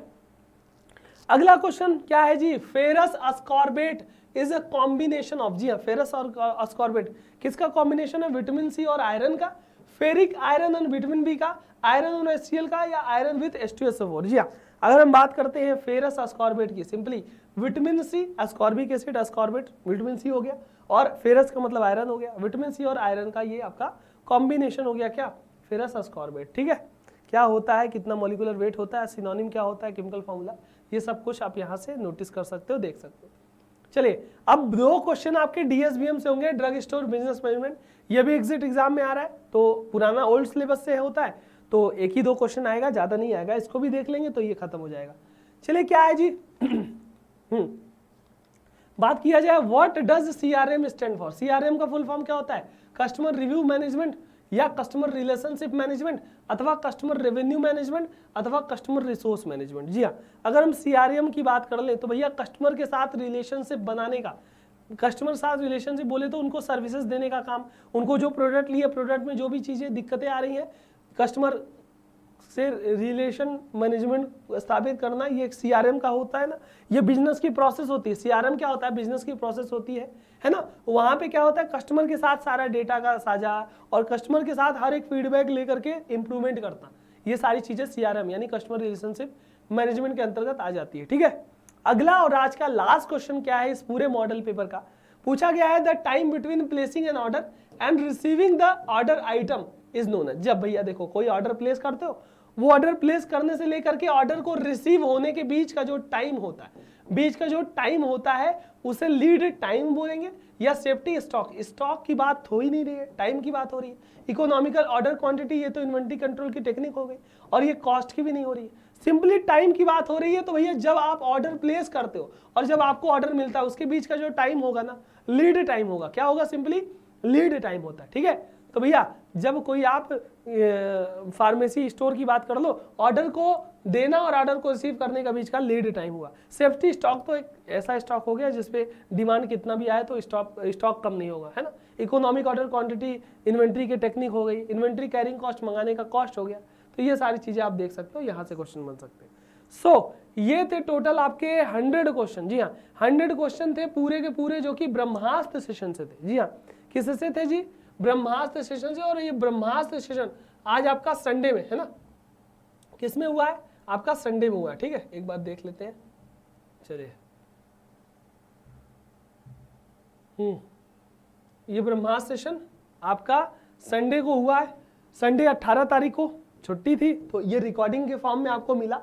इसके पहले की जो ब्रह्मास्त्र है वो लाइव सेशन में, या जितना भी देखना है श्योर शॉर्ट का फोल्डर आपको मिलेगा। श्योर शॉर्ट का फोल्डर तो मिल ही जाएगा, श्योर शॉर्ट के फोल्डर से आप देख लेना। और रही बात, चाहे वो ब्रह्मास्त्र सेशन हो चाहे वो यकीन सेशन हो, उसको जरूर कीजिए। सारा सेशन को जितना ज्यादा आप करोगे, उतना ज्यादा एग्जिट एग्जाम का आपको समझ में आएगा। टोटल इसमें हमने 100 क्वेश्चन विद मॉडल पेपर की बात किया। 100 क्वेश्चन आपके एग्जिट एग्जाम में आ सकते हैं, और उन्हीं 100 क्वेश्चन को मॉडल पेपर के फॉर्म में दिखाया। अब इन 100 क्वेश्चन में हर एक सब्जेक्ट, चाहे वो आपका स्टैटिस्टिक्स आ रहा हो, लॉजिस्टिक्स आ रहा हो, cognosy, cology, biochemistry, hospital, pharmaceutical chemistry, drug store business management, सबके क्वेश्चन उनके वेटेज के हिसाब से बताया। टोटल 100 क्वेश्चन था। ये 100 क्वेश्चन को एक बार और रिवाइज कीजिएगा, देखिएगा, समझिएगा, बूझिएगा, तो और अच्छे से क्लियर हो जाएगा। ऐसे ही क्वेश्चन आएंगे, बहुत ज़्यादा डीप में भी नहीं आएंगे, और लगभग सारे टॉपिक को आपको क्लियर करना है। एग्जिट एग्जाम का क्रैश कोर्स भी चल रहा है। क्रैश कोर्स को जुड़ना है तो डिस्क्रिप्शन में लिंक है, वहां पे जाके, और बुक को भी मंगाना है तो उसका भी लिंक डिस्क्रिप्शन में है। या फिर जीडीसी क्लासेज ऐप में जाना, एग्जिट एग्जाम का क्रैश कोर्स सर्च करना, और बुक के लिए D pharmacy exit exam at your finger tips, ये चीज सर्च करना, तो आपका सारा चीज आपको खोल करके आ जाएगा, देख सकते हो, और यहाँ पे देखने को मिल जाएगा। ठीक है। सो ये रहे आपका ब्रह्मास्त्र सेशन, जो कि आज आपने किया। एक बार और रिवाइज कीजिएगा, उम्मीद होगी सारी चीजें समझ में आई होगी। ऐसे ही जुड़ते रहिए, हमारे चैनल को लाइक शेयर सब्सक्राइब जरूर कीजिएगा। मिलते हैं किसी अगले वीडियो में, तब तक के लिए पढ़ाई करते रहिए। Thank you so much, all the very best.